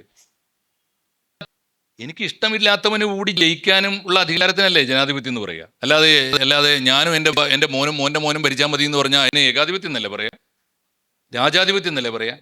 നരേന്ദ്രമോദി ഇപ്പോൾ ഒറ്റ കാര്യം എടുത്തു നോക്കൂ. ഇപ്പോൾ ഈ ഒടുവിലത്തെ ഒരു ചിത്രം, നിങ്ങൾ നരേന്ദ്രമോദി ബഹുസ്വരത അനുവദിക്കുന്നില്ല ഇന്ത്യയുടെ എന്നാണല്ലോ നിങ്ങളുടെ വാദം. അരുന്ധതി ചോദിക്കുന്നൊരു ചോദ്യമുണ്ട്, കഥ പറയുന്നുണ്ട്, മനോഹരമായൊരു കഥ, സംഭവ കഥയാണത്രേ. യമുന നദിക്ക് കുറുകെ ആഗ്രയിൽ പാലം ഉണ്ടല്ലോ. ആഗ്ര പാലം കടക്കുമ്പോൾ ഇവരിങ്ങനെ ആഗ്ര പാലത്തിലൂടെ നടന്നു പോകുമ്പോൾ ഒരു കാഴ്ച, ഞെട്ടിക്കുന്നൊരു കാഴ്ച. ആഗ്ര പാലത്തിൽ നിന്ന് ഒരാൾ യമുന നദിയിലേക്ക് എടുത്ത് ചാടിയിട്ട് ആത്മഹത്യ ചെയ്യാൻ പോകുന്നു. ആ പുസ്തകം വായിച്ചവരാണെങ്കിൽ പൊറുക്കുക, ഞാൻ 2 മിനിറ്റ് എടുക്കുള്ളൂ. എടുത്ത് ചാടാൻ പോവാണ്, ആത്മഹത്യ ചെയ്യാൻ പോവാണ്. അയ്യോ, അപ്പോൾ ഒരു തൊപ്പിയും താടിയൊക്കെ ഉള്ള ഒരു മുസൽമാൻ ഓടിച്ചെന്നിട്ട്, എന്താണ് മോനെ, ആത്മഹത്യ ചെയ്യല്ലേ? ഇല്ല, ഞാൻ ചാടാൻ പോവാണെന്ന് പറഞ്ഞപ്പോൾ, ഇല്ല നിനക്ക് പടച്ചോനുണ്ട് എന്ന് പറഞ്ഞു, നിനക്ക് അല്ലാ ഉണ്ട് എന്ന്. അല്ലാ ഉണ്ടെന്ന് പറഞ്ഞു പോകുന്നത് ഇറങ്ങി. നിങ്ങൾ മുസൽമാനാ? എത്ര എളുപ്പം എൻ്റെ മനസ്സ് മാറിയെന്നറിയോ. മുസൽമാനാന്ന് പറഞ്ഞാൽ അടുത്ത് നിന്നു. പക്ഷെ അടുത്ത ചോദ്യം, മുസൽമാനാണ്, ചേർന്ന് നിന്നു. പിന്നെ വർത്താനം തുടങ്ങി. എന്താ വർത്താനം എന്നറിയോ? 6-7 ചോദ്യങ്ങളാ. ഒന്നാമത്തെ മുസൽമാൻ, അല്ല നിങ്ങൾ മുസ്ലിം ആണെന്ന് പറഞ്ഞല്ലോ, സുന്നിയാണോ ഷിയാണോ? അപ്പൊ ഞാൻ സുന്നിയാണ്. സുന്നിയാണല്ലേ, 2 ആളോട് കുറച്ചുകൂടി ചേർത്ത് പിടിച്ചു. അടുത്ത ചോദ്യം, അല്ല നിങ്ങൾ ദൈവബന്ധിയാണോ ബറേൽവിയാണോ? ഇത് കാരന്തൂരാണോ ചെളാരിയാണോ എന്നാ ചോദ്യം. ഇതൊക്കെ ഇങ്ങോട്ട് ട്രാൻസ്ലേറ്റ് ചെയ്താൽ മതി മലയാളത്തിലേക്ക്. അടുത്ത ചോദ്യം. അപ്പോൾ അവൻ പറഞ്ഞു ഞാൻ ബറേൽവി. ബറേൽവിയാണല്ലേ, ഞാനും ബറേൽവിയാ. അങ്ങനെ ഞാൻ ചുരുക്കാൻ വേണ്ടി പറയാണ്. 6-7 ചോദ്യങ്ങൾ ചോദിച്ചു. അവസാനത്തെ ചോദ്യം ചോദിച്ചപ്പോൾ ഇവർ രണ്ടാളും 2 സ്കൂളാ, 2 ഉസ്താദുമാരാ. ഇവനെ രക്ഷിക്കാൻ വന്ന ഈ മനുഷ്യനുണ്ടല്ലോ, ഇസ്ലാമിൻ്റെ അവധൂതനായി വന്നിട്ട് ഈ ആത്മഹത്യ ചെയ്യാൻ പോണ മനുഷ്യൻ, ആ മനുഷ്യൻ ഇയാളങ്ങോട്ട് വിട്ടിട്ട് 2 അടി പുറകോട്ട് നിന്നിട്ട് ഓടിച്ചെന്നിട്ട് ഒരൊറ്റ ചവിട്ടാ യമുന നദിയിലേക്ക് ഈ പാവം വീഴുമ്പോൾ പറയാ, പോയി ചാവട കാഫറയൻ. അത് ട്രാൻസ്ലേറ്റ് ചെയ്താൽ പോയി ചാവട സംഗീനായി. ഇത്രയേ ഉള്ളൂ. ഈ വിവേചനത്തെ നിങ്ങൾ ചോദ്യം ചെയ്യുന്നുവോ, നിങ്ങൾക്ക് കാഫർ സംഘി ഇതൊക്കെ ഇങ്ങനെ കേട്ടുകൊണ്ടിരിക്കേണ്ടി വരും. ഇത് ഇതിൻ്റെ ഒരു സ്വഭാവമാണ്. മാധവിക്കുട്ടിയുടെ കേസ് ഞാൻ അടുത്ത ഘട്ടം പറയാം. സാജിദ പറഞ്ഞു. ഇതില് നമുക്ക് എനിക്ക് പറയാനുള്ളത്, നമ്മുടെ ഉസ്താക്കന്മാരുടെ ഒരു ഡബിൾ സ്റ്റാൻഡേർഡ് ആണ്. ഫേമസ് ആയിട്ടുള്ള ഇൻസ്റ്റഗ്രാമിൽ യൂസ് ചെയ്യുന്ന ഇൻഫ്ലുവൻസേഴ്സ് ആയിട്ടുള്ള, ഇസ്ലാമിക് ഇൻഫ്ലുവൻസേഴ്സ് ആയിട്ടുള്ള ഉസ്താക്കന്മാർ കുറേ പേരുണ്ട്. ഇവരെല്ലാവരും തന്നെ സംഗീതത്തിനെതിരാണ്. എന്നാൽ ഇവർ ഹോസ്റ്റ് ചെയ്യുന്ന വീഡിയോന്റെ ബാക്ക്ഗ്രൗണ്ടിൽ എന്തുണ്ടാവും? എന്നും സംഗീതം ഉണ്ടാവും. അതുപോലെ ഇവർ റിയാക്ട് ചെയ്യുന്ന വീഡിയോസ്, അന്യ പെണ്ണിനെ കാണാൻ പാടില്ല, ഇതൊക്കെ ഹറാമാണ്. അടുത്ത പെണ്ണ്, ഇപ്പോൾ ഇന്ത്യ വീഡിയോസ് ആണെങ്കിലും വേറെ ആരെങ്കിലും വീഡിയോസ് ആണെങ്കിലും ഇരുന്ന് കണ്ടിട്ട് ഇതിനെടുത്ത് റിയാക്ട് ചെയ്യാറുണ്ട്. ഇപ്പോൾ ഇതൊക്കെ ഡബിൾ സ്റ്റാൻഡേർഡ് അല്ലേ? നിങ്ങൾക്കത് ഹറാമാണെന്നുണ്ടെങ്കിൽ നിങ്ങളത് ചെയ്യാതിരിക്കുക എന്നുള്ളതല്ലേ നിങ്ങൾ മറ്റുള്ളവർക്ക് പഠിപ്പിച്ചു കൊടുക്കേണ്ട ഒരു കാര്യം. അതല്ലാതെ നിങ്ങൾ മ്യൂസിക് നിങ്ങൾക്ക് ഹറാമാണ്, എന്നാൽ ഈ ഹറാമാണ് എന്ന് പറയുന്ന ഈ ഉസ്താക്കന്മാർ തന്നെ എന്താ ചെയ്യുന്നത് വെച്ചിട്ടുണ്ടെങ്കിൽ വിത്തൗട്ട് ബാക്ക്ഗ്രൗണ്ട് മ്യൂസിക് ഒരു വീഡിയോ പോലും പോസ്റ്റ് ചെയ്യാറില്ല. പിന്നെ ഇവർ ഇതിനൊരു മെഴുകൽ, നമ്മുടെ ഇൻസ്റ്റഗ്രാമിൽ അല്ലെങ്കിൽ ഒരു സോഷ്യൽ മീഡിയയിൽ അടുത്തൊരു കാറ്റഗറി ഉണ്ട്, മെഴുകൽ തൊഴിലാളികൾ. ഇവർ വന്നിട്ട് പറയും, ഞങ്ങൾ ഇടുന്നത് ഖുറാന്റെ വചനങ്ങളാണ്, അത് ഞങ്ങൾക്ക് ഹലാലാണ്. ഖുറാനിലൊരിക്കലും ഖുറാന്റെ മ്യൂസിക് അല്ലെങ്കിൽ ഖുറാൻ ഓതുന്ന കാര്യമാണെങ്കിലും സംഗീതം ഹറാമാണ് അല്ലെങ്കിൽ ഇന്നത് നിങ്ങൾക്ക് ഹലാലാണ് എന്നൊന്നും പറഞ്ഞിട്ടില്ല. ഇത് പറയുന്നത് സംഗീതം ഹറാമാണ് എന്ന് തന്നെയാണ്. പക്ഷേ ഇത് കുറെ കാലം കഴിയുമ്പോൾ ഇതിനൊരു മാറ്റം വരുത്തി സംഗീതവർക്ക് എല്ലാവർക്കും ഹലാലാണ്. വിത്തൗട്ട് ബാക്ക്ഗ്രൗണ്ട് മ്യൂസിക് ഇല്ലാത്ത ഒരു വീഡിയോ പോലും പോസ്റ്റ് ചെയ്യുന്നില്ല. അതല്ലാതെ മറ്റ് സ്ത്രീകൾ, ഇപ്പോൾ ഒരു മുസ്ലിം ആയിട്ടുള്ള സ്ത്രീ ഡാൻസ് കളിക്കുന്നു, അല്ലെങ്കിൽ മുസ്ലിം ആയിട്ടുള്ള കുറച്ച് കുട്ടികൾ കോളേജിൽ ഒരു പരിപാടി അവതരിപ്പിക്കുന്നു, അതിൽ അവരൊന്ന് ആഘോഷിക്കുന്നു, ഇതെല്ലാം ഹറാമുമാണ്. എന്നാൽ ഈ പറയുന്ന കാര്യങ്ങളെല്ലാം എടുത്ത് റിയാക്ട് ചെയ്യുക, അല്ലെങ്കിൽ ഇതിനെല്ലാം തന്നെ ഒരു മതേതരത്വത്തിൻ്റെ മുഖംമൂടി ഇട്ടുകൊണ്ട് ഇപ്പോഴും ഈ വക പരിപാടികൾ ചെയ്യുന്ന ഉസ്താക്കന്മാർ, എക്സ്ട്രീമിസ്റ്റ് ഉസ്താക്കന്മാരുണ്ട് എന്നുള്ളതാണ് വാസ്തവം. പിന്നെ ഒരു ചോദ്യമുണ്ട്, അത് മാഷിനോടാണ്. നമ്മൾ ഇപ്പോൾ 3 കോടിയിൽ പരം മതങ്ങളുള്ള രാജ്യത്ത് നമ്മൾ പ്രത്യേകിച്ച് അല്ലെങ്കിൽ ഏറ്റവും കൂടുതൽ എയറെന്ന് ബഹിരാകാശത്തിൽ നിൽക്കുന്നത് ഇസ്ലാമാണ്.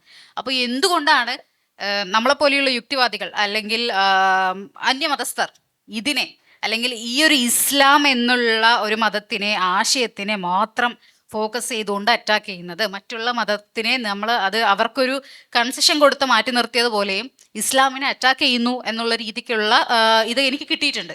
അപ്പം അങ്ങനെയാണെങ്കിൽ നിനക്ക് അത് ചെയ്തുകൂടെ, നിനക്ക് എന്നാൽ മറ്റു മതത്തെ പറഞ്ഞുകൂടെ? അപ്പം ഞാൻ പഠിച്ച മതത്തെയാണ് ഞാൻ പറയുന്നത് എന്നുള്ളതാണ് എൻ്റെ ഫാക്ട്. പക്ഷെ മാഷിൻ്റെ ഒരു വ്യൂ പോയിന്റ് നോക്കുകയാണെന്നുണ്ടെങ്കിൽ ആ ഒരു ചോദ്യത്തിനോട് എങ്ങനെയാണ് മാഷ് പ്രതികരിക്കുന്നത്? നല്ല ചോദ്യം കേട്ടോ. അത് എല്ലാവരുടെയും മനസ്സിലുണ്ടാകാനിടയുള്ളൊരു ചോദ്യമാണ്. ഒന്നാമത്തെ കാര്യം ഞാൻ പറയാം, വർഗീയത മാനവരാശിയിലെ ഏറ്റവും വലിയ വിപത്താണല്ലോ. ഞാൻ പിറന്ന മതം അത് മതി ഭൂമിയിലെന്ന് വിശ്വസിക്കുക, അത് സമ്പൂർണ്ണമായി ശരിയാണെന്ന് വിശ്വസിക്കുക, അതിനകത്തൊരു പെശകുമില്ല എന്ന് വിചാരിക്കുക. തൊട്ടടുത്ത എൻ്റെ അയൽവാസി എന്ത് വിശ്വസിക്കുന്നു എന്ന് അറിയാൻ പോലും ശ്രമിക്കാതിരിക്കുക. മാത്രമല്ല, ഒരു സൗകര്യമുണ്ട്, അയൽവാസി വേറൊരു രാഷ്ട്രമാണ് എന്ന് വാദിക്കുക, എന്നിട്ട് രാജ്യം വെട്ടിമുറിക്കുക. ഇതൊക്കെ ചെയ്തു വെച്ചവർക്ക് ബുദ്ധിമുട്ടുണ്ടാവും. അപ്പോൾ ഞാൻ പറഞ്ഞത് ഇതിൽ ചെയ്യേണ്ട കാര്യങ്ങൾ ഇത്രയേ ഉള്ളൂ. 2 കാര്യങ്ങൾ. ഒന്ന്, ഇസ്ലാമിലെ 2 കൂട്ടർ പതുക്കെ അന്യം നിന്ന് വല്ലാതെ ക്ഷീണിച്ചു പോകുന്നുണ്ട്. അതാരാണ് നിങ്ങൾ ശ്രദ്ധിച്ചിട്ടുണ്ടാവും. ഒന്ന്, ഇപ്പോൾ നേരത്തെ വിയോജിപ്പുകളൊക്കെ ഉണ്ടാവും, എല്ലാത്തിനും വ്യാപാരവൽക്കരണം വന്നിട്ടുണ്ട്. ഇപ്പോൾ സൂഫിസം, ഒരു സൂഫി സെക്റ്റ്, ആരാണ് ഇന്ത്യയിൽ ഇസ്ലാമിനെ ഇത്രയേറെ വിപുലമാക്കിയത്, ജനപ്രിയമാക്കിയതെന്ന് ചോദിച്ചാൽ മണ്ടത്തരാണ്. സുൽത്താൻമാരൊന്നുമല്ല. സുൽത്താൻമാർ ഭരിച്ചിട്ട് അവരുടെ ഭരണത്തിൻ്റെ സൗകര്യം കൊണ്ട് ഇസ്ലാം ഉണ്ടാക്കാൻ ശ്രമിച്ചിരുന്നെങ്കിൽ എത്ര നൂറ്റാണ്ടുകളാണെന്ന് ആലോചിച്ച് നോക്കൂ. അതുപോലെ തന്നെയാണ് ഇപ്പോൾ ക്രിസ്ത്യാനിറ്റി ഇവിടെ ഭരിച്ചിട്ട് ഈ ബ്രിട്ടീഷ് ഈസ്റ്റ് ഇന്ത്യ കമ്പനിയോ ബ്രിട്ടീഷ് ഭരണകൂടമോ ഇന്ത്യയിൽ ക്രിസ്ത്യാനിറ്റിയെ വളർത്താൻ ശ്രമിച്ചിട്ടില്ല. അതിൻ്റെ ആളുകൾ വേറെയാണ്. അപ്പോൾ ഇതിൽ ഓർക്കേണ്ട കാര്യം എന്താണെന്ന് വെച്ചാൽ, ആരാണ് യഥാർത്ഥത്തിൽ ഇന്ത്യയിലെ യഥാർത്ഥ പോപ്പുലർ ഇസ്ലാം അല്ലെങ്കിൽ മനുഷ്യപക്ഷ ഇസ്ലാം, ഹ്യൂമനിസ്റ്റ് ഇസ്ലാം അങ്ങനെയൊന്നും ഉണ്ടോ എന്ന് വെച്ചാൽ ഉണ്ട്. അവരാണ് ഇപ്പോൾ അവർക്ക് ഈ പറഞ്ഞ പോലെ ഈ പറഞ്ഞ സെക്ടേറിയനൊന്നും ആയിരുന്നില്ല അവരെ എല്ലാവരും പ്രാർത്ഥിക്കും, എല്ലാവരും അങ്ങനെയാണ്. അങ്ങനെ ഒരു കൂട്ടരാണ് സൂഫിസം. ഇപ്പോൾ സൂഫിസത്തിന് രണ്ട് അപകടം പറ്റിയത്. ഒന്ന്, വ്യാപാരവൽക്കരണം കൊണ്ട് നമുക്കൊക്കെ എതിർക്കേണ്ടി വരും തീർച്ചയായിട്ടും. അത് ആളുകളെ പറ്റിക്കുന്നു, കച്ചവടമായിട്ട് വലിയൊരു വിഭാഗം, അതിന് മാർക്കറ്റ്, ലോകത്തിലാകെ മാർക്കറ്റ്. ഇപ്പോൾ ഞാൻ 2024 തോന്നുന്നു ഞാനൊരു സ്റ്റാറ്റിക്സ് നോക്കിയത്. ലോകത്തിലെ പബ്ലിഷേഴ്സ് ഉണ്ടല്ലോ, ഇംഗ്ലീഷ് പബ്ലിഷേഴ്സ് ഏറ്റവും കൂടുതൽ വിറ്റുപോയ 2024 എൻ്റെ ഓർമ്മ, 23 24 സബ്ജക്റ്റ് ടു കറക്ഷൻ എൻ്റെ ഓർമ്മ, അക്കൊല്ലം ഏറ്റവും കൂടുതൽ വിറ്റുപോയ പുസ്തകം എല്ലാ ഭാഷയിലും സൂഫിസത്തിൻ്റെ ഒരു മാർക്കറ്റ്. സൂഫി മാർക്കറ്റ് കണ്ടെത്തിയ ഒരാളാണ്. നമ്മളിപ്പോൾ ഈ പൗലോ കൊയ്ലോയെ നമ്മളിങ്ങനെ കുറ്റപ്പെടുത്തുമല്ലോ. പൗലോ കൊയ്ലോ ഇത് പറഞ്ഞിട്ടുണ്ട്. ആ കാലത്താണ് ഞാനിത് ആലോചിച്ച് തുടങ്ങിയത്, അതിൻ്റെ ഒരു ഭൂമി. അപ്പോൾ സൂഫിസത്തിനെ തള്ളി പറയുന്നുണ്ട് നമ്മൾ. ഒന്ന്, അതിൻ്റെ വ്യാപാരവൽക്കരണ കാരണം. രണ്ട്, ഓർഗനൈസ്ഡ് ഇസ്ലാം മുഴുവൻ സൂഫിസത്തിനെതിരാണ്. നിങ്ങൾ അറേബ്യയിൽ ഏതെങ്കിലും ഒരു സൈറ്റിൽ, ഞാൻ കുറച്ച് 10 കൊല്ലം അവിടെ ജീവിച്ചതുകൊണ്ട് പറയാം, അറേബ്യയിൽ ഏതെങ്കിലും ഒരു സൈറ്റിൽ നിങ്ങൾക്ക് രജിസ്റ്റർ ചെയ്യേണ്ടി വന്നാൽ ഓപ്ഷൻസ് വരുമല്ലോ. റിലീജിയൻ പേരൊക്കെ കൊടുത്തിട്ട് നിങ്ങളുടെ വയസ്സും ചോദിച്ചിട്ട് നിങ്ങളുടെ ജെൻഡർ ചോദിച്ചിട്ട് പിന്നെ ഓപ്ഷൻ വരും. റിലീജിയൻ ഓപ്ഷൻ നമ്പർ 1 ഇസ്ലാം, നമ്പർ 2 ഹിന്ദുയിസം, നമ്പർ 3 സൂഫിസം. എന്ന് വെച്ചാൽ എന്താ, ഇസ്ലാമിന് പുറത്തുള്ളൊരു സാധനമാണിത് എന്നാണ് അറേബ്യ ഉൾപ്പെടെയുള്ള ലോകം അംഗീകരിച്ചത്. അതുകൊണ്ട് സൂഫിസത്തെ അവർ പുറത്താക്കി. അപ്പോൾ സൂഫിസം ക്ഷീണിച്ചു പോയത് ഇന്ത്യയിലെ വർഗീയതയുടെ വളർച്ചയിൽ ഒരു പങ്ക് വഹിച്ചിട്ടുണ്ട് എന്ന് ആത്മാർത്ഥമായിട്ട് വിശ്വസിക്കുന്ന ഒരാളാണ് ഞാൻ. എനിക്ക് സൂഫിസത്തിലെ കുറേ നല്ല ധാരകൾ മാത്രമല്ല, ഇന്ത്യയിൽ നിങ്ങൾക്ക് ഓർഗനൈസ്ഡ് ആയിട്ടുള്ള ഏതെങ്കിലും ഒരു ഇസ്ലാമിക സമൂഹത്തിൽ, ഏതെങ്കിലും ഒരു ഇസ്ലാമിക സംഘടനയിൽ ഏറ്റവും തലപ്പത്ത് ഒരു വനിതയെ കാണാൻ പറ്റുമോ? സൂഫിസത്തിൽ കാണാൻ പറ്റും. റാബിയ ബസരിയോളം വലിയൊരു ഇസ്ലാമിക പണ്ഡിത ഇന്ത്യ ചരിത്രത്തിൽ ഉണ്ടായിട്ടില്ല എന്ന്, ഇന്ത്യയിലല്ല ലോക ചരിത്രത്തിൽ ഉണ്ടായിട്ടില്ല എന്ന് പഠിച്ചറിഞ്ഞ തന്നെ. അപ്പോൾ ഞാൻ പറയുന്നത് അത് ഒരു ഭാഗം. രണ്ടാമത്തെ ഒരു ഭാഗം എന്താണെന്നറിയോ, ദേശീയ മുസ്ലിം എന്ന് പറഞ്ഞൊരു കൂട്ടരുണ്ടായിരുന്നു. അത് പണ്ട് കോൺഗ്രസ് പാർട്ടിക്ക് പറയുന്ന പേരല്ല കേട്ടോ. ഒരു ഘട്ടത്തിൽ ആരോ തെറ്റിദ്ധരിച്ചു, കോൺഗ്രസ് ചേർന്ന മുസ്ലിങ്ങളൊക്കെ ദേശീയ മുസ്ലിം, മറ്റതൊക്കെ വർഗീയ മുസ്ലിം. അങ്ങനെയല്ല, ദേശീയ മുസ്ലിം, നാഷണലിസ്റ്റ് മുസ്ലിം എന്ന് പറഞ്ഞാൽ അതിൻ്റെ കറക്റ്റ് മീനിങ് എന്താണെന്നറിയോ? ആ കറക്റ്റ് മീനിങ്ങിൽ എടുത്തിരുന്ന മനുഷ്യന്മാരുണ്ട്. എന്താണെന്നറിയോ? എന്താ അർത്ഥം? രാജ്യമാണ് മതത്തേക്കാൾ പ്രധാനം. നിങ്ങളൊരു കോസിന് വേണ്ടി മരിക്കുന്നുവെങ്കിൽ, എത്രയോ പണ്ഡിതന്മാരെ പഴയ കാലത്ത് കുറേ പേരുടെ കൊട്ടേഷൻസ് ഞാൻ പറഞ്ഞുതരാം. നിങ്ങളൊരു കോസിന് വേണ്ടി മരിക്കുന്നുവെങ്കിൽ ആദ്യം മരിക്കേണ്ടത് മതത്തിന് വേണ്ടിയല്ല, ദേശത്തിന്, ജന്മഭൂമിക്ക് വേണ്ടിയാണ്. ഇനി ഞാനിപ്പോൾ ഈ വന്ദേ മാതരത്തെക്കുറിച്ച് ചർച്ച നടക്കുമ്പോൾ പിന്നെയും സംഘി ഇങ്ങനെ ആയിക്കൊണ്ടിരിക്കുകയാണ്. വന്ദേ മാതരത്തെക്കുറിച്ചുള്ള എൻ്റെ ആർഗ്യുമെൻ്റ് വേറൊന്നാണ്. വന്ദേ മാതരം ആനന്ദമഠം നോവലിൽ വന്നു എന്നുള്ളതല്ല എൻ്റെ പ്രശ്നം. 1923 കോൺഗ്രസ് സമ്മേളനത്തിൽ മൗലാന മുഹമ്മദ് അലി അതിനെതിരെ പറഞ്ഞു. അപ്പോൾ ഗാന്ധി പറഞ്ഞു, നിങ്ങൾ പകുതി പാടിയാൽ മതി, ബാക്കി പാടണ്ട. ആ കോംപ്രമൈസ് അല്ലല്ലോ എൻ്റെ കോംപ്രമൈസ്, ആണോ? ഞാൻ വന്ദേ മാതരത്തിനെ ശക്തിയുക്തം അനുകൂലിക്കുന്നു. 2026 ഇന്ത്യയിലെ ദേശീയ ഗാനം തന്നെയായി വന്ദേ മാതരം മാറണം. എന്തുകൊണ്ടാണെന്ന് ഞാൻ പറയാം. അതിനകത്ത് നിങ്ങൾ റിലീജിയൻ വിട്ടേക്കുക. സെമിറ്റിക് മതങ്ങളിൽ എവിടെയും നിങ്ങൾക്ക് ഭൂമിയുടെ രക്ഷയ്ക്ക് വേണ്ടി ഒരു പ്രാർത്ഥന കാണൂല. ഉണ്ടെങ്കിൽ പറയൂ. എന്നാൽ 923 ഇന്ത്യ അല്ല 2023 ഇന്ത്യ, 923 ലോകമല്ല 2023 ലോകം. എന്താ കാരണം എന്നറിയോ? എൻ്റെ ഉമ്മാൻ്റെ കരച്ചിലിനേക്കാൾ ഞാൻ കേൾക്കുന്നത് ഭൂമിയുടെ കരച്ചിലാണ്. ഭൂമിയുടെ ദീനരോധനം, അതാണ് നമ്മുടെ പ്രശ്നം. അതല്ലേ നമ്മുടെ കാലാവസ്ഥാ വ്യതിയാനം, അതല്ലേ നമ്മുടെ ആഗോളതാപനം, അതല്ലേ നമ്മുടെ തിരുവാതിര ഞാറ്റുവേല. പണ്ട് കോഴിക്കോട്ട് പോർച്ചുഗീസുകാർ വന്നിട്ട് സാമൂതിരിയുടെ കൊട്ടാരം മുഴുവൻ ആക്രമിച്ചിട്ട് കൈ കിട്ടിയതൊക്കെ കൊള്ളയടിച്ച് പോകുമ്പോൾ ആ സാമൂതിരി പറഞ്ഞതറിയാം, കൊണ്ടുപോയിക്കോടാ, നീ 3 ജന്മം ജനിച്ചാൽ കൊണ്ടുപോകാൻ പറ്റാത്തൊരു സാധനം എൻ്റെ കയ്യിലുണ്ട്, അതാണ് എൻ്റെ കരുത്ത്, എൻ്റെ സമ്പത്ത് അതാണെന്ന്. അതെന്താന്ന് അതിന് തിരുവാതിര എന്ന് പറയുന്ന, എന്നിട്ട് അവിടെ തിരുവാതിര എന്ന് പേരുള്ള പെൺകുട്ടികളൊക്കെ കയറി ഉപദ്രവിച്ചത്രേ. ഇത് കഥ ഞാൻ പറയുന്നത്. എന്താ കാര്യം? മൺസൂണാണ് നമ്മുടെ സമ്പത്ത്, കാലാവസ്ഥയാണ് നമ്മുടെ സമ്പത്ത് എന്നാ. അവിടെ നിന്നൊക്കെ പോയില്ലേ? അപ്പോൾ ഭൂമിയുടെ നിലവിളി ഏറ്റവും വലിയ പ്രശ്നമാണ്. ഭൂമി ഇപ്പോൾ ആലോചിച്ച് നോക്കൂ. ഏറ്റവും ഒടുവിൽ സി രാധാകൃഷ്ണൻ എഴുതിയ പുസ്തകം കാലം കാത്തുവെക്കുന്നത്, മാതൃഭൂമി പ്രസിദ്ധീകരിച്ച പുസ്തകം, 35 കൊല്ലം. Believe me, സയൻസാണേ. സയൻറ്റിസ്റ്റും ഫിലോസഫറുമായ ഒരേ ഒരു എഴുത്തുകാരനെ മലയാളത്തിലുള്ളൂ. ഒരേ സമയം സയൻറ്റിസ്റ്റും ഫിലോസഫറുമായ, ഫിസിസിസ്റ്റും ഫിലോസഫറുമായ ഒരേ ഒരാൾ സി രാധാകൃഷ്ണ. 35 കൊല്ലം. അതിനപ്പുറത്തേക്ക് ഇത്ര സുഖകരമായൊരു ജീവിതം ഭൂമിയിൽ സാധ്യമല്ല എന്ന് അദ്ദേഹം പുസ്തകത്തിൽ പ്രഡിക്റ്റ് ചെയ്യുന്നുണ്ട്. ഞാൻ പറഞ്ഞത് ഇതാണ് ഭൂമി. 2026 ഭൂമിയിലെ എല്ലാ മതങ്ങളും എല്ലാ ഇന്ത്യൻ പൗരനും നിങ്ങൾ റിലീജിയൻ അപ്പാർട്ട് വിട്ടേക്കുക, ഹിന്ദുവോ മുസ്ലിമോ ക്രിസ്ത്യാനോ എന്നല്ല, ഓരോ ഇന്ത്യൻ പൗരനും ഭൂമി ദേവിക്ക് വേണ്ടി വിശ്വാസിയാണെങ്കിൽ, നമ്മളിപ്പോൾ ദൈവനാമത്തെ സത്യപ്രതിജ്ഞ ചെയ്യുന്നത് വിശ്വാസിയാണോ അല്ലേ നോക്കിയിട്ടല്ലല്ലോ, ഭരണഘടനാദത്തമായ വാക്യമാണ്. ഒന്നുകിൽ ദൈവത്തിൻ്റെ അല്ലെങ്കിൽ ദൃഢപ്രതിജ്ഞ. ഭൂമി ദേവിക്ക് വേണ്ടി, ഭൂമി ദേവിന്ന് വിട്ടോളൂ, ഇനിയിപ്പോൾ മറ്റേ സാധനം വരണ്ട, അടുത്ത സംഖ്യ വരണ്ട. നിങ്ങൾ ഭൂമിയെ രക്ഷിക്കാൻ ഞാൻ എൻ്റെ ആയുഷ്കാലം മുഴുവൻ, ഞാൻ ആത്മീയവാദിയാണെങ്കിൽ എൻ്റെ പ്രാർത്ഥനയും ഉൾപ്പെടെ ഭൂമിയുടെ രക്ഷയ്ക്ക് വേണ്ടി ഞാൻ വിനിയോഗിക്കും, ഞാൻ പ്രവർത്തിക്കും എന്ന് പ്രതിജ്ഞ എടുക്കണ്ടേ ഇന്ത്യയിൽ? അതുകൊണ്ട് 2026 വന്ദേ മാതരം നിർബന്ധമായിട്ട് പാടണമെന്ന് ഞാൻ വാദിക്കും. വന്നോട്ടേനെ, അടുത്തത് വന്നോളൂ, അത് തുടർച്ചയായിട്ട് വന്നോളൂ. ഇതൊക്കെയാണ് ഇതിൻ്റെ സ്ഥിതി. നിന്നോട് പലരും ചോദിക്കുന്നുണ്ട്, നിങ്ങൾ ഇസ്ലാമിനെ മാത്രം പഞ്ഞിക്കിടുന്ന ആളുകളാണോ? പക്ഷേ നമ്മുടെ ഒന്നും ചരിത്രം അങ്ങനെയല്ല. ഞാനൊക്കെ വളരെ ചെറുപ്പത്തിൽ തന്നെ യുക്തിവാദിയായ ഒരു മനുഷ്യൻ, അല്ലെങ്കിൽ KYS തൊട്ട് ശാസ്ത്ര സാഹിത്യ പരിഷത്ത് തൊട്ട് ഇടതുപക്ഷ രാഷ്ട്രീയ പാർട്ടികളിലും വിദ്യാർത്ഥി സംഘടനകളും തൊട്ട് പ്രവർത്തിച്ച ഒരാൾ എന്ന നിലയിൽ പണ്ട് ഏകപക്ഷീയമായ സംഘപരിവാർ വിമർശനം മാത്രമായിരുന്നു ഉണ്ടായിരുന്നത്. പണ്ടും കേരളത്തിൽ അതായിരുന്നു നടന്നിരുന്നത്. ജബ്ബാർ മാഷെ പോലത്തെ ഒരു ഒറ്റയാൻ മാത്രമായിരുന്നു ഇവിടെ ഇസ്ലാമിക വിമർശനം നടത്തിയിരുന്നത്. പിന്നീട് എന്താണ് സംഭവിച്ചത്? ഇൻ്റർനെറ്റ് വന്നു, സോഷ്യൽ മീഡിയ യുഗം വന്നു. ആ യുഗം വന്നപ്പോഴാണ് ഇസ്ലാം ശരിക്കും ഏറൽ കയറാൻ തുടങ്ങിയതും ഒരു പരിപൂർണമായ ഇസ്ലാം വിമർശനം എന്ന് കേരളത്തിൽ തുടങ്ങുന്നത് സത്യത്തിൽ ആ സമയത്ത് മാത്രമാണ്. അതുവരെ ഇവിടെ പതിറ്റാണ്ടുകളോളം നിന്നത് ഏകപക്ഷീയമായ ഒരു വിമർശനം മാത്രമായിരുന്നു എന്നാണ് എൻ്റെയൊക്കെ അനുഭവം. ഞങ്ങളൊക്കെ KYSലൊക്കെ വർക്ക് ചെയ്യുന്ന സമയത്ത് കാണ്ഡങ്ങളായിട്ട് അന്ധവിശ്വാസങ്ങൾക്കെതിരെ നടക്കുന്നുണ്ട്.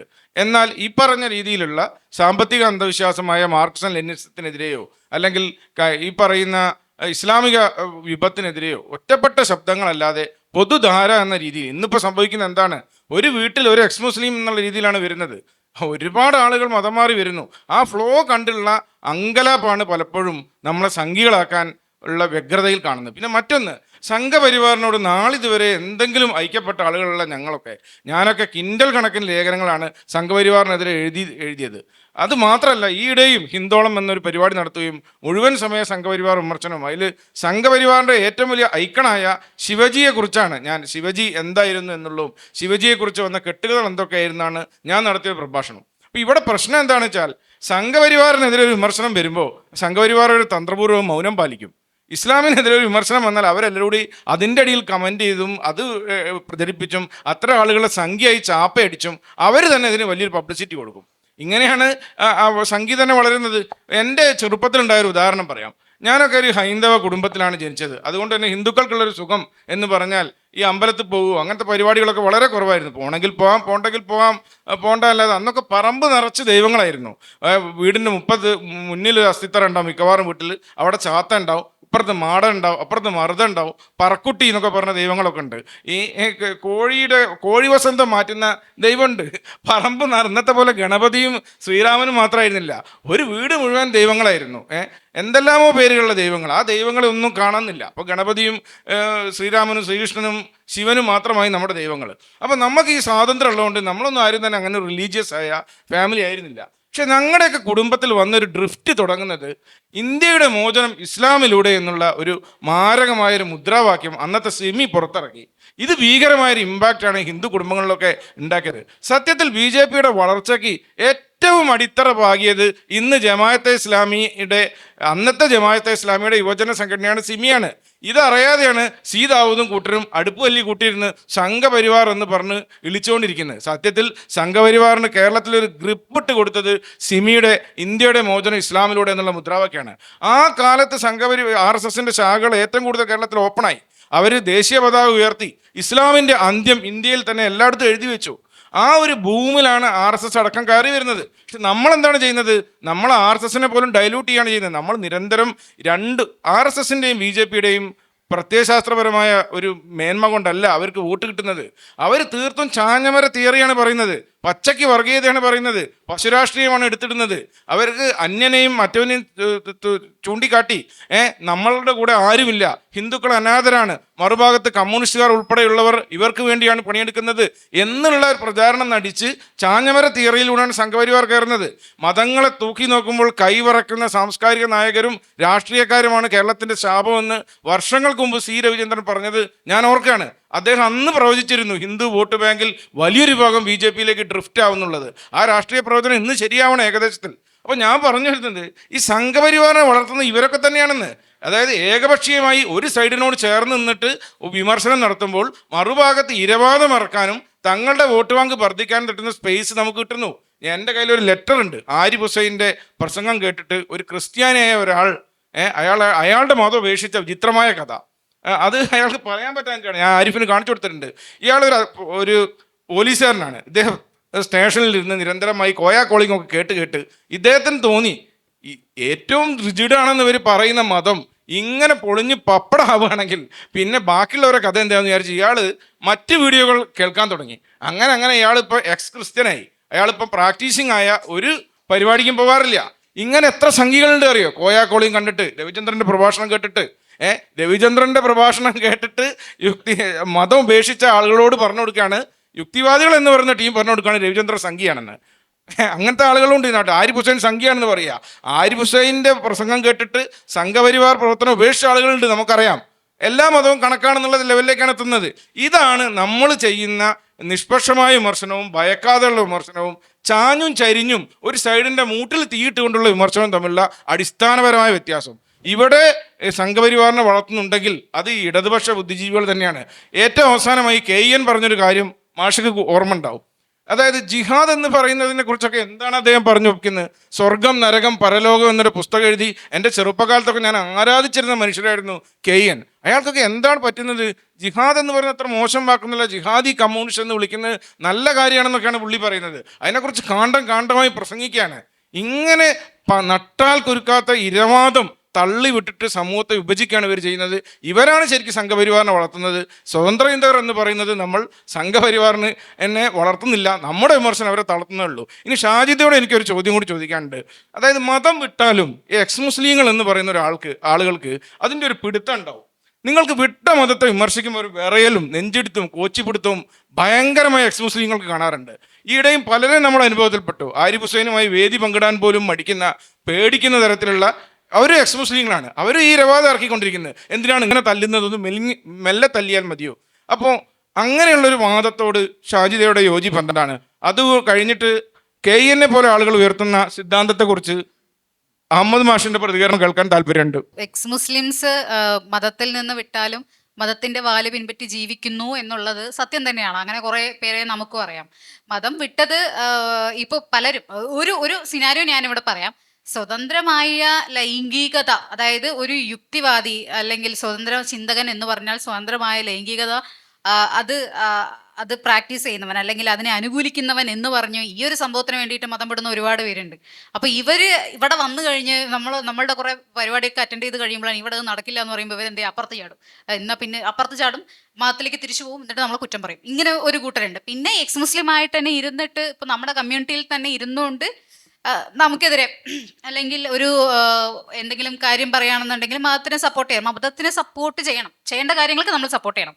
അതല്ലാതെ മതത്തിലെ എല്ലാ കാര്യങ്ങളും ഒരിക്കലും മതം വിട്ടു വന്നാലും മതത്തിൻ്റെ ആ ഒരു വേരിലേക്ക് ഇറങ്ങിക്കൊണ്ട് ഇതുപോലെയുള്ള എന്താ പറയുക മതത്തിനെ അനുകൂലിച്ച് ഇങ്ങനെയുള്ള നമ്മുടെ പ്രോഗ്രാംസൊക്കെ ബഹിഷ്കരിക്കുന്ന കുറച്ച് പേരുണ്ട്. അത് അങ്ങനെയാണെന്നുണ്ടെങ്കിൽ അതൊക്കെ നേരത്തെ തന്നെ പറയാം.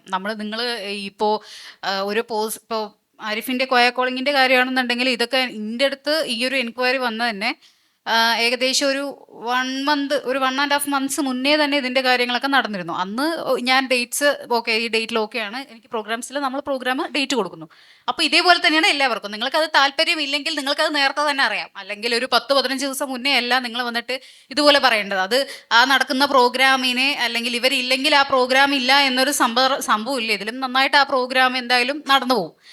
അപ്പോൾ നിങ്ങളില്ലാത്തത് കൊണ്ട് പ്രത്യേകിച്ച് ഇവിടെ ഒന്നുമില്ല. നിങ്ങൾ ഇങ്ങനെ ഇസ്ലാം വിട്ടിട്ടും ഇസ്ലാമിൻ്റെ വാല് നോക്കിയിട്ട് അല്ലെങ്കിൽ അതിൽ വീണ്ടും നിങ്ങളുടെ വേര് ഊന്നിക്കൊണ്ടിരിക്കുകയാണെന്നുണ്ടെങ്കിൽ ദയവേത് നിങ്ങൾ ഇസ്ലാമിലേക്ക് തിരിച്ചു പോവുക എന്ന് മാത്രമേ പറയാനുള്ളൂ. ഇരുതോണിയിൽ കാലിട്ടിട്ട് കാര്യമില്ല, ഏതെങ്കിലും ഒരു തോണിയിൽ കയറി ഇരിക്കുക, അല്ലാതെ പ്രത്യേകിച്ചൊന്നും പറയാനില്ല. അല്ല, ഈ ഷാജിദ് പറയുന്ന അത്ര അപകടരഹിതമല്ല കേട്ടോ ഇസ്ലാം. ഇസ്ലാം വിട്ടുപോയവനെ എന്ത് ചെയ്യണമെന്ന് ചോദിച്ചപ്പോൾ ലോകത്തിലെ വളരെ പ്രമുഖരായ ഒന്നിലേറെ പണ്ഡിതന്മാർ പറഞ്ഞിട്ടുള്ളത് ഒറ്റ മരുന്നേ അതിനുള്ളൂ എന്നാ, കൊല്ലുക എന്നുള്ളതാണ്. നമ്മുടെ രാഷ്ട്രീയം, ഞാൻ നേരത്തെ കമ്മ്യൂണിസ്റ്റുകാരെ കുറിച്ച് പറഞ്ഞപ്പോൾ എന്തുകൊണ്ട് കമ്മ്യൂണിസ്റ്റ് പാർട്ടി, ഇപ്പോൾ യുവാൽ നോഹ ഹരാരിയൊക്കെ പറയുന്നുണ്ട്, നിങ്ങൾ കമ്മ്യൂണിസ്റ്റ് ഉൾപ്പെടെ ലോകത്തിലെ ഏത് പ്രത്യയശാസ്ത്രത്തെയും പുതിയ കാലത്ത് വിലയിരുത്തുമ്പോൾ അത് ലോകത്തിന് ചെയ്ത മെറിറ്റ്സിനെ, നന്മകളെ അല്ല നിങ്ങളിപ്പോൾ വിലയിരുത്തേണ്ടത്. അതുണ്ടാക്കിയ മനുഷ്യർക്കും മനുഷ്യരുടെ സ്വാതന്ത്ര്യത്തിനും മനുഷ്യരുടെ ജീവിതത്തിനും ഉണ്ടാക്കിയ അപകടങ്ങളെക്കുറിച്ച് പഠിക്കണം. ഇപ്പോൾ കമ്മ്യൂണിസ്റ്റ് പാർട്ടിയെ ഇപ്പോൾ വിലയിരുത്തുമ്പോഴുള്ള ഏറ്റവും വലിയ അപകടം എന്താണെന്നറിയോ? നമ്മൾ ഈ മതവിമർശനമാണ് എസൻസിൻ്റെ പണിയെങ്കിൽ ആ വിമർശനം ഈ ഈ അവിടെ മതിയാവില്ല. ഏതെങ്കിലും മതസംഘടനയുടെ പേര് വരുന്നവരുടെ നേർക്ക് പോകുന്നതിന് മുമ്പേ പോകേണ്ടത് കമ്മ്യൂണിസ്റ്റ് പാർട്ടിയുടെ കൊടിയും പിടിച്ച് നടക്കുന്നവർക്ക് നേരെയായിരിക്കും. എന്താ കാരണം എന്ന് വെച്ചാൽ അത് ഏതാണ്ട് മതത്തേക്കാൾ ഭീകരമായ മതങ്ങളായി കഴിഞ്ഞു. അതാണ് ഇതിൻ്റെ പ്രശ്നം. ഒന്ന് ആലോചിച്ച് നോക്കൂ. ഇപ്പോൾ മുർത്തദ്ദാവുക എന്ന് പറഞ്ഞാൽ എന്താ? മുർത്തദ്ദുകൾക്ക് തന്നെ പുതിയ സംഘടന ഉണ്ടായിട്ടുണ്ടല്ലേ? ഇവനാണെന്ന് തോന്നുന്നു. എന്തായാലും മുർത്തദ്ദാവുക എന്ന് വെച്ചാൽ മതഭ്രഷ്ടനാവുക. ഇപ്പോൾ ഷാജിദ പ്രഖ്യാപിക്കുന്നു, ഞാൻ ഇന്നു മുതൽ ഇസ്ലാം അല്ല എന്ന് പ്രഖ്യാപിച്ചാൽ നിന്നോട് ഈ സമൂഹം എങ്ങനെ പെരുമാറണം എന്ന് വെച്ചാൽ നിന്നെ അവഗണിക്കുന്നുവെങ്കിൽ ഈ സമൂഹം, കേരളത്തിലെ മുസ്ലിം കമ്മ്യൂണിറ്റി അത്യന്തം ഉദാരമായിരിക്കുന്നു എന്നാണ് ഞാൻ പറയും. അവഗണിക്കുന്നുവെങ്കിൽ പോലും അങ്ങനെയല്ല. നിന്നെ വകവരുത്തിയെ അടങ്ങുമെന്ന് വിശ്വസിക്കുന്ന ഇസ്ലാമുണ്ട്. മൗലാന മൗദൂദിരൊക്കെ ഉൾപ്പെടെ ഉണ്ട്. അദ്ദേഹത്തിൻ്റെ ഒരു പുസ്തകം മാത്രം IPH പ്രസിദ്ധീകരിച്ചിട്ടില്ല. മുർത്തദ് കി ശസ ഇസ്ലാം ഖാനൂൻ മേം, മതഭ്രഷ്ടൻ്റെ ശിക്ഷ ഇസ്ലാമിക നിയമത്തിൽ എന്നാണ് ആ പുസ്തകത്തിൻ്റെ പേര്. അത് ഉറുദുവിലുണ്ട്. ഉറുദുവിലുള്ള എല്ലാ പുസ്തകവും മലയാളത്തിലുണ്ട്. ഇത് മാത്രമില്ല, കേരളത്തിൽ ചിലതൊക്കെ എന്ത് മൂടി വെക്കണം. അത് അവരുടെ നന്മ കൊണ്ടല്ല കേട്ടോ, കേരളത്തിൻ്റെ നന്മ കൊണ്ടാണ്. ഇവിടെ എന്ത് പറഞ്ഞുകൂടാന്ന് അവർക്ക് അറിയാം, അതുകൊണ്ടാണത്. അപ്പോൾ ഇത്തരം ചിന്തകളുണ്ട് ഇതിൽ. ഞാൻ എൻ്റെ ഒരു കൺസേൺ ഞാൻ പറയാം. എന്നോട് ഇതേ ചോദ്യം ചോദിക്കാറുണ്ട്, അഹമ്മദ് മാഷ് എന്താണ് ഇസ്ലാമിക വർഗീയത ഇങ്ങനെ ഊന്നി പറയുന്നു? അത് എൻ്റെ പണിയാണ് സർ. എന്നെ കൂടി ഉൾപ്പെടുത്തി ഞങ്ങൾ ഈ കച്ചവടം ചെയ്യണത്. ഇസ്ലാം അങ്ങനെയാണ്, ഇസ്ലാം ഇങ്ങനെയാണ്. ഇസ്ലാം ആയാൽ അന്യനെ കൊല്ലണം, അന്യമതത്തെക്കുറിച്ച് പഠിച്ചുകൂടാ, ലോകത്തിലെ മതങ്ങളെക്കുറിച്ച് കമ്പയർ ചെയ്തുകൂടാ, മനുഷ്യനെക്കുറിച്ച് പഠിച്ചുകൂടാ, പുതിയ വളർച്ച. ഞാൻ ആദ്യം ഇസ്ലാമിൻ്റെ വളർച്ചയെക്കുറിച്ചും പഠിക്കുന്നുണ്ട്, ഇസ്ലാമിൻ്റെ വളർച്ചയെക്കുറിച്ച് ഞാൻ പഠിക്കുന്നുണ്ട്. ഞാൻ പറയാം, ഇപ്പം നിങ്ങൾ അംഗീകരിക്കുമോ? ഞാൻ മതപണ്ഡിതന്മാരോട് ഡിബേറ്റ് ചെയ്യാൻ തയ്യാറാണ്. ഞാൻ പലപ്പോഴും എനിക്ക് എൻ്റെ തൽക്കാലം ആ വഴിക്ക് പോയാൽ നമ്മുടെ ആയുസ് വല്ല ആ വഴിക്ക് പോകുന്നുള്ളതുകൊണ്ടാണ് തിരിയാത്തത്, വേറെ കുറേ പണിയുള്ളതുകൊണ്ടാണ്. ഞാൻ പറയാം, നിങ്ങളോട് ഡിബേറ്റ് ചെയ്യാൻ തയ്യാറുണ്ട്. ഞാൻ പറയാം, ഷാജിദ, എനിക്കും ഷാജിദക്കും ആരിഫിനും ഒക്കെ ചെയ്യേണ്ട വേറൊരു പണിയുണ്ട്. ഇവരോട് തന്നെ ഡിബേറ്റ്, അവരുടെ ശരി, അവരുടെ തന്നെ പുതിയ ശരി. ഇവർ ഫെമിനിസത്തിനെതിരാണ്. ഇസ്ലാമിക് ഫെമിനിസോ? നിങ്ങൾ ഫാത്തിമ മർനിസി അറിയോ? നിങ്ങൾ ആമിന ബദൂദിനെ അറിയോ? എന്താ ഇസ്ലാമിക് ഫെമിനിസം എന്ന് പറഞ്ഞാൽ? സ്ത്രീ പുരുഷ സമത്വം എന്ന് പറഞ്ഞാൽ വേണം. എവിടെ? ആദ്യം ഇസ്ലാമിൽ കൊടുത്ത് കാണിക്ക്. പറയാം, നേരത്തെ ബാങ്ക് പറഞ്ഞില്ലേ, പ്രശ്നം അതാണ്. ഒരു മൊല്ലാക്ക, പള്ളിയിൽ ബാങ്ക് വിളിക്കുന്ന ഒരു മൊല്ലാക്ക, ആ മൊല്ലാക്കാൻ്റെ മോള് കണ്ടു വളരുന്നത് ബാപ്പ ബാങ്ക് വിളിക്കുന്ന ശബ്ദം കേട്ട്, മനോഹരമായ ബാങ്ക് കേട്ട് വളർന്നതാണ്. ആ കുട്ടിക്ക് ജീവിതാഭിലാഷം ഒന്നേ ഉള്ളൂ, എന്നെങ്കിലും, പെൺകുട്ടിയാണേ, ആ കുട്ടിക്ക് എന്തെങ്കിലും ബാങ്ക് വിളിക്കുന്ന മുഅദ്ദിനാവണം. ഇത് ചെറിയ സ്വപ്നമല്ല, ആണോ? വലിയ സ്വപ്നമല്ലേ? അപ്പം ഞാൻ പറയുന്നത് അത് ഒരു ഇഷ്യൂ ആണ്. അപ്പം നിങ്ങൾ തയ്യാറുണ്ടോ? ഇസ്ലാമിക് ഫെമിനിസം എന്ന് പറഞ്ഞാൽ അതാ. നിങ്ങൾ തുല്യനീതി വേണം പഠിക്കുന്നിടത്ത് എന്ന് പറഞ്ഞാൽ പോലെ നിങ്ങൾ കോളേജ് തുടങ്ങുന്നുണ്ട്. ഈ തുല്യനീതി ഇസ്ലാമിനെ കുറിച്ചൊക്കെ പറയാൻ പോയ വലിയ അപകടം കേട്ടോ. ഞാൻ പറയുന്നത് എന്താ അപകടം എന്ന് വെച്ചാൽ വേറൊന്നും ഉണ്ടായിട്ടല്ല, നീണ്ടുപോകുന്നുള്ളതുകൊണ്ടാണ്. ഇപ്പോൾ പെൺകുട്ടികൾക്ക് പള്ളിയിൽ കയറാമോ? കയറാൻ പാടില്ല എന്ന് വിശ്വസിക്കുന്നവരാണ് മഹാഭൂരിപക്ഷം. എന്നിട്ടോ പള്ളിയുടെ അടുത്തൊരു ആല ഉണ്ടാക്കി കൊടുക്കും, തൊഴുത്ത്. കണ്ടില്ലേ? അതിൻ്റെ മുമ്പിലൊരു ബോർഡും, യാത്രക്കാരായ സ്ത്രീകൾക്ക് ഇവിടെ നിസ്കരിക്കാം. അതാണ് ഒരു സ്ത്രീ നീതി. അപ്പുറത്ത് ഇപ്പോൾ മുജാഹിദ് പള്ളി, ജമാഅത്ത് പള്ളിയിൽ ഇപ്പോൾ സ്ത്രീകൾ കയറും.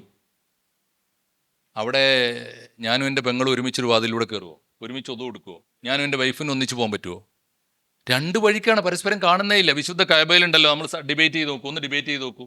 കഅബയിൽ ഒരുമിച്ച് തവാഫ് ചെയ്യുന്നു, ഒരുമിച്ച് നിസ്കരിക്കുന്നു. പ്രവാചകൻ്റെ പള്ളിയിലാകാമെങ്കിൽ എന്താ പറ്റാത്തത്? ഇവരംഗീകരിക്കുമോ? പോട്ടെ. അടുത്ത ചോദ്യം, പള്ളി കമ്മിറ്റിയിൽ എത്ര പെണ്ണുങ്ങളുണ്ടോ കൈയിട്ട് വരാൻ? അടുത്ത ചോദ്യം, മൂന്നാമത്തെ ചോദ്യം, ഇനി പള്ളി കമ്മിറ്റിയിലുണ്ട് എത്ര മുദരിസ് ഉണ്ട്, എത്ര കാളിമാരുണ്ട്? 100 പള്ളിക്ക് ഒരു കാളി ഉണ്ടല്ലോ നമുക്കല്ലേ? എന്നാ അതിൽ 2 പെൺകുട്ടിയെ കൊടുക്കടോ. പണക്കട്ട കുട്ടികൾ തന്നെ ആയിക്കോട്ടെ, ബീവി കുട്ടികൾ, നമുക്ക് വിരോധമില്ല, കൊടുക്കുവോ? ഇതൊക്കെയാണ് ചോദ്യം. ഇത്തരം ചോദ്യങ്ങൾ ചോദിക്കും. അത്തരം ഡിബേറ്റ്സിന് തയ്യാറാവണം നിങ്ങൾ. ഞാൻ പണ്ട് 90കളിൽ എഴുതിയ ഒരു ലേഖനത്തിൻ്റെ പേരിൽ കേൾക്കാത്ത, അന്ന് പിന്നെ ഈ വാക്കില്ലാത്തതുകൊണ്ട് അത് വന്നില്ല, അത്രയേ ഉള്ളൂ. എന്താ വാക്കെന്നറിയാം? ഇസ്ലാമിലെ സവർണന്മാർ. കുഞ്ഞാലിക്കുട്ടിയും പാണക്കാട് തങ്ങളും ഒരേ പാർട്ടിയുടെ നേതാക്കളാണല്ലോ. എന്നാൽ പാണക്കാട് തങ്ങളെ മോളെ കുഞ്ഞാലിക്കുട്ടീൻ്റെ മോനൊന്ന് കേട്ടട്ടെ. ബാർബർമാർക്ക് കടുത്ത വിവേചനമില്ല നമ്മുടെ നാട്ടിൽ.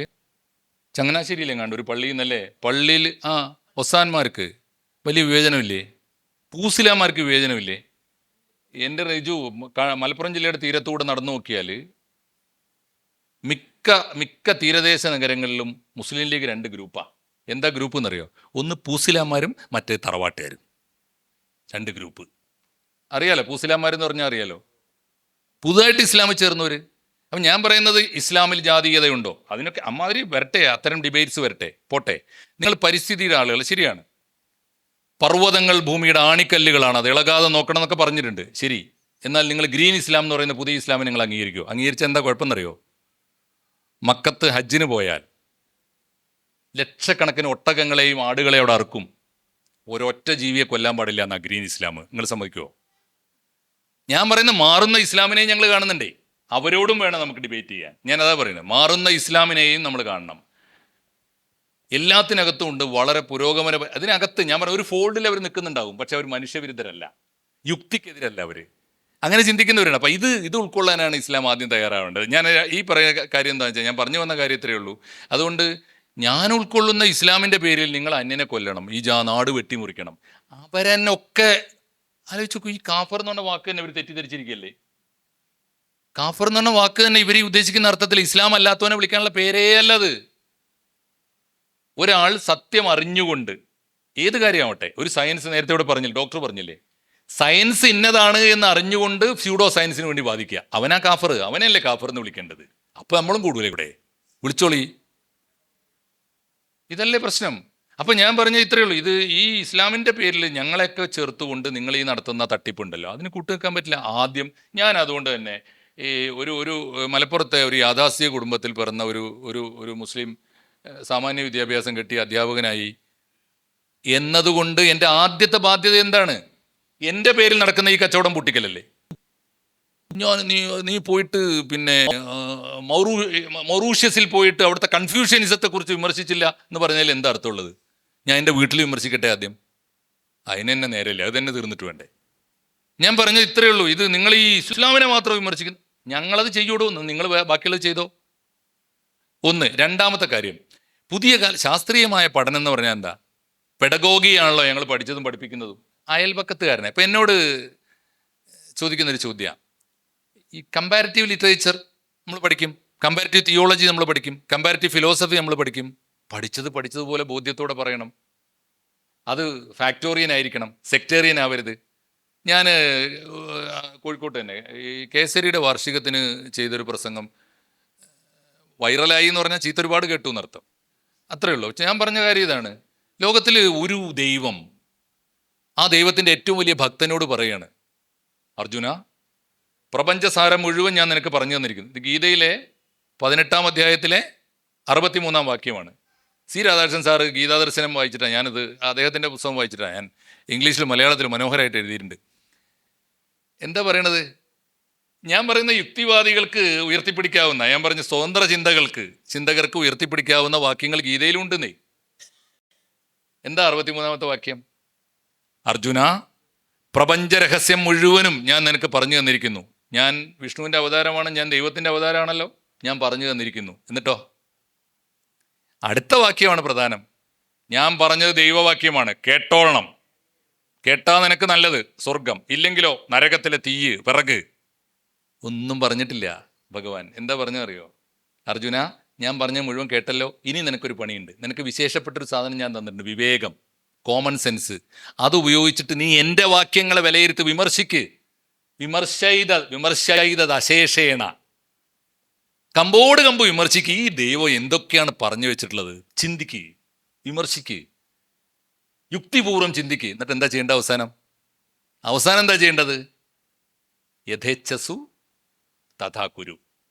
എന്താണോ അവസാനം നിനക്ക് ശരിയെന്ന് തോന്നുന്നത്, നിനക്ക് ബോധ്യപ്പെടുന്നത് എന്ത്, അത് മാത്രം ചെയ്താൽ മതി എന്നാണ് ഞാൻ പറഞ്ഞത്. ഇത്രയേ ഉള്ളൂ. ഇത് പറഞ്ഞു കഴിഞ്ഞിട്ട് ഞാൻ പറഞ്ഞു, ഇങ്ങനെ ഒരു പടച്ചോൻ പറഞ്ഞിട്ടുണ്ടോ ഭൂമിയിൽ എവിടെയെങ്കിലും?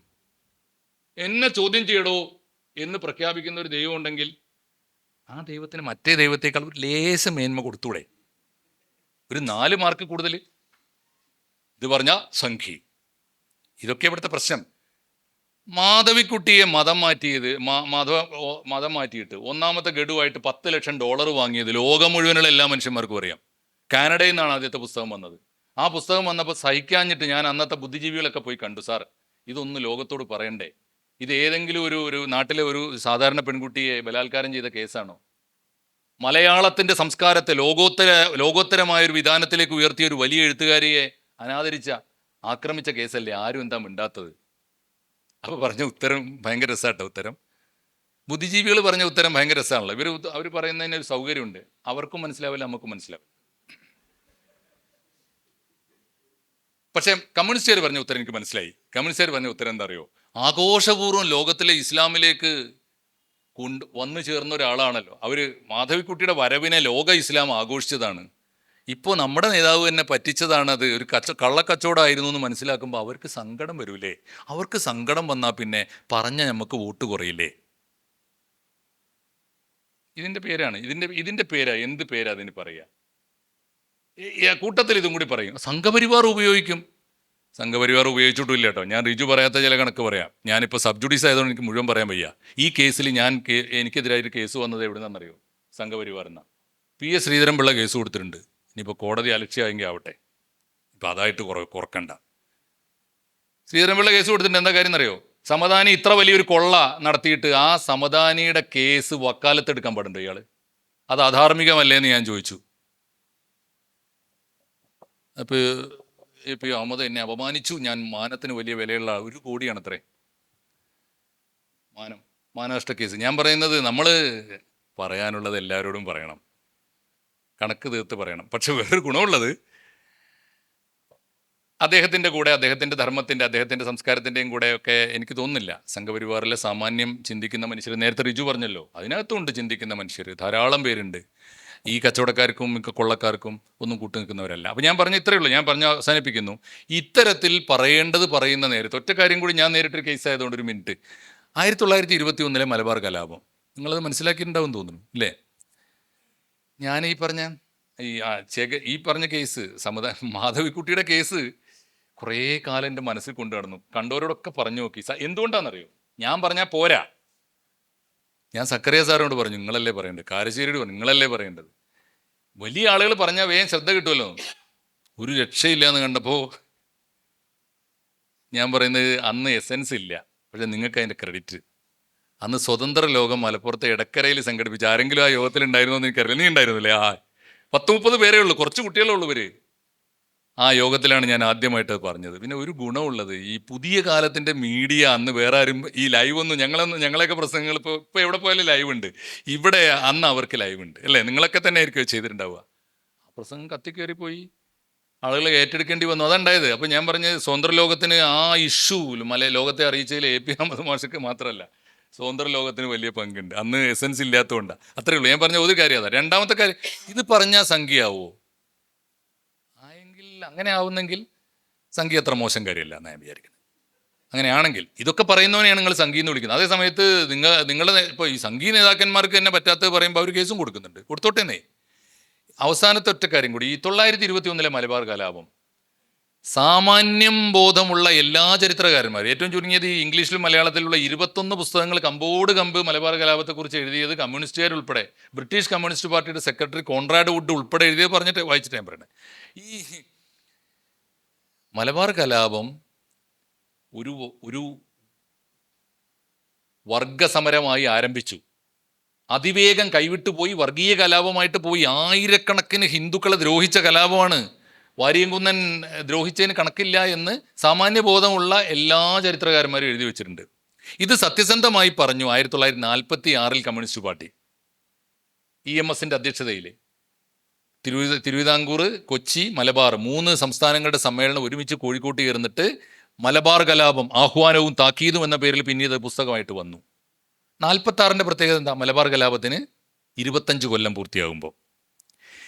73 മലബാർ കലാപത്തിൽ പങ്കെടുത്ത സമരസേനാനികൾക്ക് സ്വാതന്ത്ര്യ സമര പെൻഷൻ കൊടുക്കാൻ തീരുമാനിച്ചു. ആര്? അച്യുതമേനോൻ. അച്യുതമേനോൻ മാത്രമല്ല, അന്ന് കരുണാകരനും CH മുഹമ്മദ് കോയക്കുണ്ട്, കോൺഗ്രസും ലീഗും ഒക്കെ കൂടി ചേർന്ന് കൊടുത്ത വലത് കമ്മ്യൂണിസ്റ്റ് പാർട്ടിയുണ്ട്. അന്ന് ആരാ പ്രതിപക്ഷത്ത്? ഇതേ EMS. CPM അന്ന് പാസ്സാക്കിയ പ്രമേയമുണ്ട്, ഞാൻ എൻ്റെ പുസ്തകത്തിൽ കോട്ട് ചെയ്തിട്ടുണ്ടത്. എന്താ പുസ്തകം പറഞ്ഞത്? വലതന്മാരൊന്നോർക്കണം, മലബാർ കലാപം സ്വാതന്ത്ര്യ സമരമാണെന്ന് പ്രഖ്യാപിച്ച് ആ കലാപത്തിൽ പങ്കെടുത്ത അക്രമികൾക്ക് പെൻഷൻ കൊടുക്കുമ്പോൾ ആ കലാപത്തിൻ്റെ യഥാർത്ഥ ഇരകളായ ഹിന്ദുക്കളോട് ആര് നീതി കാണിക്കുന്നു? സംഘപരിവാർ അല്ല ചോദിച്ചത്. 73-ൽ CPM ചോദിച്ചത്. ഇപ്പൊ സംഘപരിവാർ ചോദിച്ചാൽ ഏതാ ശരി ഏതാ തെറ്റ്, ആരാ സംഘി? അല്ല, ഞാൻ ചോദിക്കുന്ന ചോദ്യം ഇതാ. പോട്ടെ, 921-ൽ നിന്ന് 2021-ലും വാര്യംകുന്നനെ കുറിച്ച് ഒരു സിനിമ വരാൻ പോയി അല്ലേ? ദിലീപോ അല്ലേ, പൃഥ്വിരാജ് നായകനായിട്ട് സിനിമ വരാമെന്ന് അനൗൺസ് ചെയ്തു. ആഷിഖ് കപൂർ കൂടി ചേർന്നിട്ട് ആ സിനിമ വലിയ വിവാദം ഉണ്ടാക്കി. ആ സിനിമയിൽ ഞാൻ പറഞ്ഞു, ഒരു കാരണവശാലും നിങ്ങൾ സിനിമ നിർമ്മിച്ചോളൂ, ഹിറ്റ്ലറെ കുറിച്ചും സിനിമയുണ്ട്, ഞങ്ങൾക്ക് യാതൊരു വിരോധമില്ല. പക്ഷേ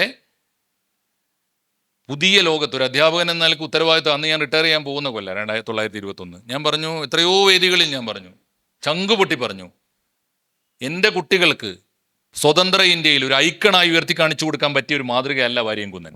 അദ്ദേഹം കാണിച്ചു കൂട്ടിയ അക്രമങ്ങൾക്ക് കണക്കില്ല എന്ന് പറഞ്ഞു. അപ്പം എന്താ പ്രശ്നം എന്നറിയോ? AP മാഷ് സംഖ്യയായി പിറ്റേന്ന് തന്നെ. എന്താ കാര്യം എന്നറിയോ? 21-ലെ സത്യം 921-ലെ സത്യം, 46-ലെ സത്യം, 73-ലെ സത്യം, 2021-ലെ സത്യം അല്ലാതായി. അപ്പം നുണയായി. തലേന്ന് പറഞ്ഞത് വിഴുങ്ങാൻ യാതൊരു മടിയും ഇല്ലാത്തവനാണ് നിങ്ങൾ. ഈ ഏറെ നുണ പറയാൻ, മതക്കാർക്ക് നുണ പറയാൻ നുണ മാറ്റാൻ പറ്റില്ല, ഒറ്റ നുണയുള്ളൂ. രാഷ്ട്രീയക്കാർക്ക് നുണ അനവധിയാണ്. 1000 നാവുള്ള നുണകളാണ് ഈ പറഞ്ഞുകൊണ്ടിരിക്കുന്നത്. ഇന്നലെ പറഞ്ഞത് വിഴുങ്ങിയിട്ട് ഇന്ന് വേറെ നുണ പറയുക. ഇവരുടെ കാലത്ത് സംഖ്യകളുണ്ടാവും, ഉണ്ടായില്ലെങ്കിലേ അത്ഭുതമുള്ളൂ. മുത്തലാഖ് ബില്ല് ആക്ച്വലി ഒരു സൊസൈറ്റി കാണുന്നത് മുസ്ലിമുകൾക്കെതിരെ വന്നിട്ടുള്ള ഒരു ബില്ലായിട്ടാണ്. അതേപോലെ ഏകീകൃത civil code, uniform civil code, ഇത് കൊണ്ടുവരുന്നതും ഏറ്റവും കൂടുതൽ ഇതിനെതിരെ സംസാരിക്കുന്നത് ഇതേ കൂട്ടരെ തന്നെയാണ്. അതായത് മുസ്ലിമുകൾക്കെതിരെ വരുന്ന നിയമങ്ങളാണ്, ഇസ്ലാമിനെ ഇല്ലാണ്ടാക്കാനുള്ള നിയമങ്ങളാണ് എന്നൊക്കെ പറയുന്ന സമയത്ത് ശരിക്കും പറഞ്ഞാൽ ഏക സിവിൽ കോഡ് നിലവിൽ വന്നാൽ അത് വ്യക്തി നിയമങ്ങളുടെ പരിരക്ഷ നഷ്ടപ്പെടുന്ന ഇന്ത്യയിലെ നിരവധി വിഭാഗങ്ങളിൽ ഒന്ന് മാത്രമാണ് മുസ്ലിമുകൾ. അതല്ലാതെ ഒരുപാട് നിയമങ്ങളുണ്ട്, വിഭാഗങ്ങളുണ്ട്. മാത്രമല്ല അത് എല്ലാ മതത്തെയും ബാധിക്കുന്ന ഒന്നാണ്. ഈ വിഭാഗം എന്ന് പറയുമ്പോൾ ആദിവാസി വിഭാഗങ്ങൾ, അവർക്ക് വരെയും ഈ UCC വന്നു കഴിഞ്ഞാൽ അവർക്ക് വരെയും അവരുടെയും പല നിയമങ്ങളിലും ഇതുപോലുള്ള പ്രശ്നങ്ങൾ വരാറുണ്ട്. അല്ലെങ്കിൽ ഏതെങ്കിലും ഒരു വ്യക്തിഗത നിയമത്തിൽ പ്രത്യേകം മാറ്റങ്ങൾ വരുത്താറുണ്ട്. അപ്പോൾ ഈ ഒരു കാര്യവും അതേപോലെ തന്നെ ഈ സംവരണം, ആദിവാസി അല്ലെങ്കിൽ SC ST പട്ടികജാതി പട്ടികവർഗം ആ ഒരു ആളുകൾക്ക് കൊടുക്കുന്ന ഒരു സംവരണം, ഇത് ഒരു വ്യക്തിഗത നിയമം വരുന്നതുകൊണ്ട് മാറുന്നതാണോ, അല്ല ഇതെല്ലാം തന്നെ വേറെ വേറെ കാര്യമാണോ? ഒരു നിയമം വരുമ്പം പഴയ പ്രശ്നങ്ങളുണ്ടാവും, പല കാര്യങ്ങളുണ്ടാവും. പക്ഷെ അതൊക്കെ ആ നിയമം വരുത്താൻ പോലും കഴിയാത്ത രീതിയിൽ അത് സംഘി കൊണ്ടുവരികയാണ്, മോഡി കൊണ്ടുവരികയാണ്. അതുകൊണ്ട് മാത്രം അതിനെ തടയണമെന്ന രീതിയിലാണ് നമ്മുടെ നാട്ടിലെ ചർച്ച പോകുന്നത്. ഇപ്പോൾ ഏക സിവിൽ കോഡിൽ യൂണിഫോം സിവിൽ കോഡ് വന്ന ചില പ്രശ്നങ്ങളുണ്ടാവും. ഏത് നിയമം വന്നാലും പ്രശ്നം ഉണ്ടാവും. ഇപ്പോൾ ഭൂപരിഷ്കരണ നിയമം വന്നു, അതിൽ കുറേ പ്രശ്നങ്ങളുണ്ടായിരുന്നു. അത് കമ്മ്യൂണിസ്റ്റുകാരാണ് കൊണ്ടുവന്നത് എന്ന് വെച്ച് കോൺഗ്രസ്സുകാരത് നടപ്പാക്കാതിരിക്കുകയോ കോൺഗ്രസ്സുകാർ ആരും ഭൂപരിഷ്കരണ നിയമത്തിൻ്റെ ആനുകൂല്യം കിട്ടാത്തവരാവുക ആയിട്ടില്ല. പൊതുവെ പറഞ്ഞാൽ UCC കൊണ്ട് സമൂഹത്തിന് ഗുണമേ ഉള്ളൂ എന്നുള്ളത് പൊതുവേ ഉള്ളൊരു വിലയിരുത്തലാണ്. അതിനെക്കുറിച്ച് ഒരുപാട് പഠനങ്ങൾ വന്നിട്ടുണ്ട്. പക്ഷെ നമ്മുടെ നാട്ടിലോ അത്ര ചർച്ച പോലും വരുന്നില്ല. ആ ചർച്ച പോലും വരാതെ സംഖ്യയാണെന്ന് പറഞ്ഞ് വായടപ്പിക്കുകയാണ് ഇവിടെ ചെയ്യുന്നത്. അപ്പോൾ അത്തരം ചർച്ചകൾ വരട്ടെ, 4 പാടുന്ന ചർച്ചകൾ വരട്ടെ എന്ന് മാത്രമേ പറയാനുള്ളൂ. ഇങ്ങനെ ഒരു ചർച്ചയ്ക്ക് പങ്കെടുക്കാൻ കഴിഞ്ഞതും ഇതുപോലെ ഒരു വിഷയം, അതായത് ഇത് ഞാനൊക്കെ നിരന്തരം അനുഭവിക്കുന്ന ഒരു പീഡനമായി പലപ്പോഴും എനിക്ക് തോന്നാറുണ്ട്. എന്ത് പറഞ്ഞാലും സംഖ്യയാക്കി മാറ്റുക, സൗഹൃദങ്ങൾ നഷ്ടപ്പെടുക. ഉദാഹരണമായിട്ട് ഈ കമ്മികൾ എന്ന് നമ്മൾ ഇൻവെർട്ടർ കോമയിൽ വിളിക്കുന്ന ഈ തീരെ നമ്മൾ പറയുന്ന അന്തംസ് എന്ന് പറയുന്ന ആളുകളുടെ ഇടയിൽ നിന്നാണ് ഈ ഒരു വ്യാപകമായ പ്രചരണം വരുന്നത്. അതിൻ്റെ പേരിൽ നമുക്കൊക്കെ നഷ്ടമായ സൗഹൃദങ്ങൾ, ബന്ധങ്ങൾ, നമ്മൾ ചാഞ്ഞമര തിയറിയിലോ അല്ലെങ്കിൽ ഏതെങ്കിലും മതത്തിൻ്റെ അതീശത്തിലോ വിശ്വസിക്കുന്ന ആളുകളല്ല. ഒരു എത്തീസ്റ്റ് എന്ന നിലയിൽ നമുക്ക് എല്ലാ മതങ്ങളോടും തുല്യമായ പുച്ഛമാണ്. എൻ്റെ അഭിപ്രായത്തിൽ ഏതെങ്കിലും ഒരു മതം കുറച്ച് ഡിഗ്രി കൂടിയ നന്മയാണോ, കുറച്ച് മതം ഡിഗ്രി കുറഞ്ഞതാണോ? ഗീതയിലൊക്കെ ഉള്ള മനുഷ്യത്വരഹിതമായ വാചകങ്ങൾ ആയിരക്കണക്കിന് ഞാൻ അഹമ്മദ് മാഷക്ക് തരാം. അപ്പോൾ ഇതൊക്കെ ഞാൻ പഠിച്ച ആളാണ്. ഗീതയിലൊക്കെ വരുന്ന മനുഷ്യത്വവിരുദ്ധമായ കാര്യങ്ങൾ, മഹാഭാരതത്തിലുള്ള മനുഷ്യത്വവിരുദ്ധമായ കാര്യങ്ങൾ, ചളി തെറിപ്പിച്ചതിൻ്റെ പേര് ശ്രീകൃഷ്ണൻ ഒരാളെ കൊന്നിട്ടുണ്ട്. അങ്ങനെയൊക്കെയുള്ള പല കഥകൾ, അത് വേറെ ഈ വിഷയം അല്ലാത്തതുണ്ട്. അപ്പോൾ ഒരു മതവും ഒരു പുല്ലുമല്ല എന്നാണ് എൻ്റെ ഒരു പക്ഷം. കൂടിയ മതവുമില്ല, കുറഞ്ഞ മതവുമില്ല. നിങ്ങളെ മക്കളെ പഠിപ്പിക്കേണ്ടത് ഇത് നല്ല മതം എന്നൊരു ചീത്ത മതമൊന്നുമില്ല. ഇതൊരു ടോക്സിക്കായ സാധനമാണ്, ഇതൊരു വൃത്തികെട്ട വഷളൻ സാധനമാണ്. ഈ മതം എന്നുള്ള സാധനത്തെ ഉപേക്ഷിക്കുക, മതം ഉപേക്ഷിക്കുക, മനുഷ്യനാവുക എന്ന് ഉറക്കെ പറഞ്ഞുകൊണ്ട്, അത് പറഞ്ഞതിൻ്റെ പേരിൽ ഞാൻ സംഖ്യയാണെങ്കിൽ സംഖ്യയാണെന്ന് ഉറക്കെ പ്രഖ്യാപിച്ചു കൊണ്ട് ഈ ചർച്ച അവസാനിപ്പിക്കുകയാണ്. ഈ മതത്തിനെ നമ്മൾ ഇതൊരു പരാവാരമാണ്. അതിന് സമഗ്രമായിട്ട് എടുക്കുമ്പോൾ റിജു പറഞ്ഞതിനോട് എനിക്ക് യോജിപ്പുണ്ട്. ഗീതയ്ക്ക് മാത്രമല്ല, ഖുർആനൊക്കെ അത് ബാധകമാണ്. ഞാൻ പറഞ്ഞല്ലോ, ബിസ്മില്ലാ ഖാനും ഈ മുജാഹിദ് ബാലുശ്ശേരിക്കും ഒരേ ഖുർആനാണ്. ഒരേ ഖുർആനാണ്. ബിൻ ലാദനും നമ്മുടെ നാട്ടിലെ നിസാമുദ്ദീൻ ഔലിയയെ പോലുള്ള വലിയ സാത്വികന്മാരായ സൂഫികൾക്കും ഒരേ ഇസ്ലാമാണ്, ഒരേ ഖുർആനാണ്. അതുണ്ട്. ഞാൻ പറയുന്നത് ഇതിലൊക്കെ തമ്മിൽ വൈരുദ്ധ്യങ്ങളും വൈവിധ്യങ്ങളൊക്കെ ഉണ്ടാകും. പലപ്പോഴും അത് ആവശ്യമുള്ളത് എടുക്കാം ഒന്നുകിൽ, അല്ലെങ്കിൽ ആ സന്ദർഭത്തെ, പലപ്പോഴും അങ്ങനെയാണ് ഈ ചരിത്ര നിരപേക്ഷമായി അതിനെ വായിക്കുന്നതിനെയും സന്ദർഭ നിരപേക്ഷമായി അതിനെ വായിക്കുന്നതുകൊണ്ടൊക്കെ സംഭവിക്കുന്നതാണ് ചിലതൊക്കെ എന്ന് എനിക്ക് തോന്നാറുണ്ട്. പല വിമർശനങ്ങളോടും ഞാൻ വിയോജിക്കുന്നതും അതുകൊണ്ടാണ്. അത് ഒന്നാമത്തെ കാര്യം. എന്തായാലും ഒരു കാര്യം കൂട്ടത്തിൽ ഓർക്കണം, എല്ലാ മതത്തിനകത്തും അനിവാര്യമായി ഉണ്ടായി വരേണ്ടത് മതവിമർശനമാണ്. അതിൽ തർക്കം ഉണ്ടാവരുത്. മതത്തിനകത്ത് ചോദ്യം ചെയ്യാൻ ആളില്ല. ഈ എം ഗോവിന്ദൻ്റെ വിഖ്യാതമായ ഒരു കവിതയുണ്ട്, ഒരു സെക്കൻഡ്. എന്താണ്? ഇബിലീസ് ചോദ്യം ചെയ്ത്, ദൈവത്തെ ചോദ്യം ചെയ്ത ഒരാൾ ഇസ്ലാമിക ചരിത്രത്തിലുള്ളത് ഇബിലീസാണ്. ഇബിലീസ് ഇല്ലാത്തൊരു ഈ ഉലകിൽ പടച്ചോനും അബലൻ, ആലസ്യത്താൽ അങ്ങേര് തൂങ്ങിച്ചാവുന്നു. നമ്മുടെ രാഷ്ട്രീയ ദൈവങ്ങൾക്കും അത് ബാധകം കേട്ടോ. ചോദ്യം ചെയ്യാൻ ആരെങ്കിലും ഉണ്ടായാൽ പാർട്ടി ചത്തുപോകുന്നല്ല വിചാരിക്കേണ്ടത്. ചോദ്യം ചെയ്യാൻ ആളുണ്ടെങ്കിൽ പാർട്ടി ശക്തിപ്പെടും, നേതാവും ശക്തിപ്പെടും എന്നാണ് മനസ്സിലാക്കേണ്ടത്. അതുകൊണ്ട് ചോദ്യം ചെയ്യാൻ ആളുണ്ടാവണം എന്നുള്ളത് എല്ലാ മതത്തിലും ഒരു പ്രധാനപ്പെട്ട കാര്യമാണ്. ഇനി ഞാനൊരു കാര്യം കൂടി കൂട്ടത്തിൽ പറയാം. ഞാൻ എപ്പോഴും ഓർമ്മിക്കുന്നൊരു കാര്യം, അല്ലാമ ഇക്ബാലാണല്ലോ ഇന്ത്യയിലെ ഇസ്ലാമിൻ്റെ വലിയ ഫിലോസഫറായിരുന്നു, രാഷ്ട്രീയ നേതാവുമായിരുന്നു, മുസ്ലിം ലീഗിൻ്റെ വലിയ നേതാവായിരുന്നു, പാകിസ്ഥാൻ വാദത്തിൻ്റെ ഉപജ്ഞാതാവ് ഒക്കെയാണ്. അല്ലാമ ഇക്ബാൽ പേർഷ്യനിലും ഉറുദുവിലും ഒരുപോലെ അതിമനോഹരമായ അത്യഗാധമായ കവിതകൾ എഴുതിയ ഒരാളാണ്. പക്ഷെ അദ്ദേഹം പറഞ്ഞൊരു കാര്യമുണ്ട്, ആരാണ് നാസ്തികൻ? അത് അദ്ദേഹമേ എഴുതിയിട്ടുള്ളൂ എന്നാണ് എൻ്റെ ഒരു ഓർമ്മ, എൻ്റെ അറിവിൽ. ആരാണ് നാസ്തികൻ? നാസ്തികൻ എന്ന് പറയും? അവിശ്വാസി ആരാണ്? അന്ധമായി ദേവാലയങ്ങളിൽ ചടഞ്ഞുകൂടി കിടന്ന് കുഞ്ഞാടുകളെ പോലെ മയങ്ങുന്നവനാണ് നാസ്തികൻ. ഇനി ആസ്തികൻ ആരാ? ദൈവം തന്ന അവരുടെ ഭാഷ ഞാൻ പറയും, ദൈവം തന്ന ഏറ്റവും വലിയ വിശുദ്ധമായ ശേഷി അവനവൻ്റെ ചിന്താശേഷിയാണല്ലോ. നിരന്തരമായി ചിന്തിക്കുകയും ചിന്തയിൽ നിന്ന് ചോദ്യങ്ങൾ ഉയർത്തുകയും ചെയ്യുന്നവൻ ആരോ അവനാണ് ദൈവമുണ്ട് എന്ന് തെളിയിക്കുന്ന ശക്തി. അതുകൊണ്ട് അവൻ ആസ്തികനാണെന്ന. അതുകൊണ്ട് യുക്തിവാദികൾ ആസ്തികന്മാരാണ്, നാസ്തികന്മാരല്ല. അതുകൂടി ചേർത്ത് പറയാം. മൂന്നാമത്തെ ഒരു കാര്യം, ഞാൻ നേരത്തെ ചോദിച്ചൊരു ചോദ്യം വിട്ടതാണ്. അത് ഈ കാലഘട്ടത്തിൽ എനിക്ക് തോന്നുന്നു അത് തന്നെ നമ്മൾ വിസ്തരിക്കേണ്ടതാണ്. പുതിയൊരു കമ്മ്യൂണിസ്റ്റ് പാർട്ടി വന്നു കേരളത്തിൽ, കണ്ടില്ലേ? അതിന് ജിഹാദി കമ്മ്യൂണിസ്റ്റ് പാർട്ടി എന്ന പേര്. അതിൻ്റെ ആത്മീയ നേതാവിൻ്റെ പേര് KN കുഞ്ഞി മുഹമ്മദ് മൗലവി എന്നാണ്. എന്തായാലും ഇത് ഇന്നും ഇന്നലെയും തുടങ്ങിയ സൂക്കടല്ല കേട്ടോ. 90കളിൽ ഞങ്ങളൊക്കെ MN വിജയ മാഷൊക്കെ കൂടെ നിൽക്കുന്ന കാലത്ത് തുടങ്ങിയിട്ടുണ്ട് ആ സൂക്കട്. പക്ഷേ ഇപ്പോൾ ഏതാണ്ട് അത് പൂർത്തിയായി എന്ന് കൂട്ടിയാൽ മതി. അപ്പോൾ എന്താ ഇതിൻ്റെ അസുഖം എന്താണെന്നറിയാം? വളരെ സിമ്പിളാണ്. എനിക്ക് സമയമില്ലാത്തതുകൊണ്ട് ഞാൻ ചുരുക്കി പറയാം. 2001 സെപ്റ്റംബർ 11 പെൻറ്റഗൺ ആക്രമിച്ചു. ആര്? Bin Laden. ഉടനെ വ്യാഖ്യാനം, മാർസിയൻ വ്യാഖ്യാനം. എന്താ വ്യാഖ്യാനം? ഇനി അങ്ങോട്ട് ഭൂമിയിൽ സാമ്രാജ്യത്വ വിരുദ്ധ പോരാട്ടം നടത്താൻ ഇസ്ലാമിക തീവ്രവാദികൾ തന്നെ മുമ്പിൽ നിൽക്കണം. നമ്പർ 2, എല്ലാ വർഗീയതയും ഒരുപോലെയല്ല. ചില വർഗീയത കൂടുതൽ മാരകമാണ്. അതുകൊണ്ട് ഇനി അങ്ങോട്ട് ഇന്ത്യയിൽ ഇരകളാവാൻ ഇടയുള്ള സാംസ്കാരിക വിഭാഗം ആരാണോ അവരെ മുമ്പിൽ നിർത്തി ചേർത്ത് പിടിച്ചു വേണം ഇനി അങ്ങോട്ട് മാർസിസം വിപ്ലവത്തെ നയിക്കാൻ. സൂക്കട് മനസ്സിലായില്ലേ? അതാണ് രണ്ടാമത്തെ ഒരു കാര്യം. ഇതിനു വേണ്ടി പറയുന്ന ഈ KN എന്നെയൊക്കെ മലയാളം പഠിപ്പിച്ചിട്ടുണ്ട് കേട്ടോ. ഗുരുക്കന്മാർക്ക് ഇങ്ങനെയൊക്കെ ദക്ഷിണ കൊടുക്കാൻ പറ്റുള്ളൂ. എന്നെ മലയാളം പഠിപ്പിച്ച കാലത്ത് ഇദ്ദേഹത്തിനൊരു മനോഹരമായൊരു വിദ്യയുണ്ട്. അതിപ്പോൾ നമ്മളൊക്കെ നിരന്തരം കേൾക്കുന്നതാണല്ലോ. ഈ മാജീഷ്യൻസിന് എന്താ പറയുക? കൺകെട്ട് എന്നാ പറയുക. അവരുടെ മൂവ്മെൻറ്റ്സ് നമ്മൾ കാണേണ്ടത് കാണില്ല. അതുകൊണ്ടാണ് ആ തട്ടിപ്പ്, അല്ലേ? കൺകെട്ട് എന്ന് പറയും. പ്രഭാഷകന്മാരുടെ ഒരു വിദ്യയുണ്ട്.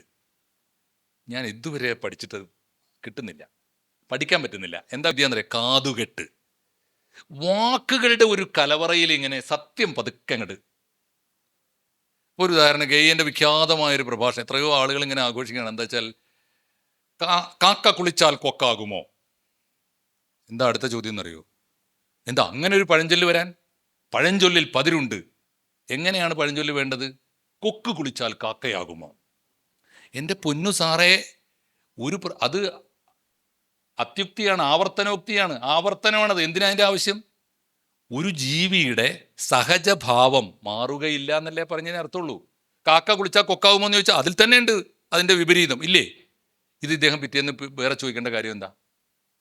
ഇത്തരത്തിലാണ് ഇത്തരത്തിലാണെന്ന് ആലോചിച്ച് നോക്കൂ. ഇദ്ദേഹം ഉണ്ടാക്കിക്കൊണ്ടുവന്ന വിവാദങ്ങൾ ഓർമ്മയില്ലേ? ഓണം ആരുടേതാണ്? ദേശീയ ആഘോഷം ഒന്ന് മതിയോ? 1000 വേണ്ടേ? കാളൻ കഴിക്കാമെങ്കിൽ ഓണത്തിന് കാളനാവാമെങ്കിൽ കാളയിറച്ചിയും കഴിച്ചൂടെ? ഇനി ഹിന്ദുവിൻ്റേതാണ് ഓണം, മുസ്ലിം, അതാണ് ചോദ്യം. ഓണം ഹിന്ദുവിൻ്റേതല്ലേ, അതെങ്ങനെ ദേശത്തിൻ്റെ ആഘോഷമാവുക? അല്ലേ, അത് അടുത്ത ചോദ്യം. ഇനി ഹിന്ദുവിൻ്റേതാണെങ്കിൽ ആരുടേതാണ്? ദളിതൻ്റേതാണ് ഓണം, അല്ലേ? സവർണൻ്റേതാണ് ഓണം, ദളിതൻ എന്താ അതിൽ കാര്യം? ഇങ്ങനെ എങ്ങനെയാണോ ആലോചിച്ച് നോക്കൂ. ഒരു സമൂഹത്തെ ഒരു സ്വപ്നത്തിൻ്റെ പേരിലെങ്കിലും, ഞാൻ പറയുന്ന അതിനകത്ത് ഒറ്റ യുക്തിയേ ഉള്ളൂ.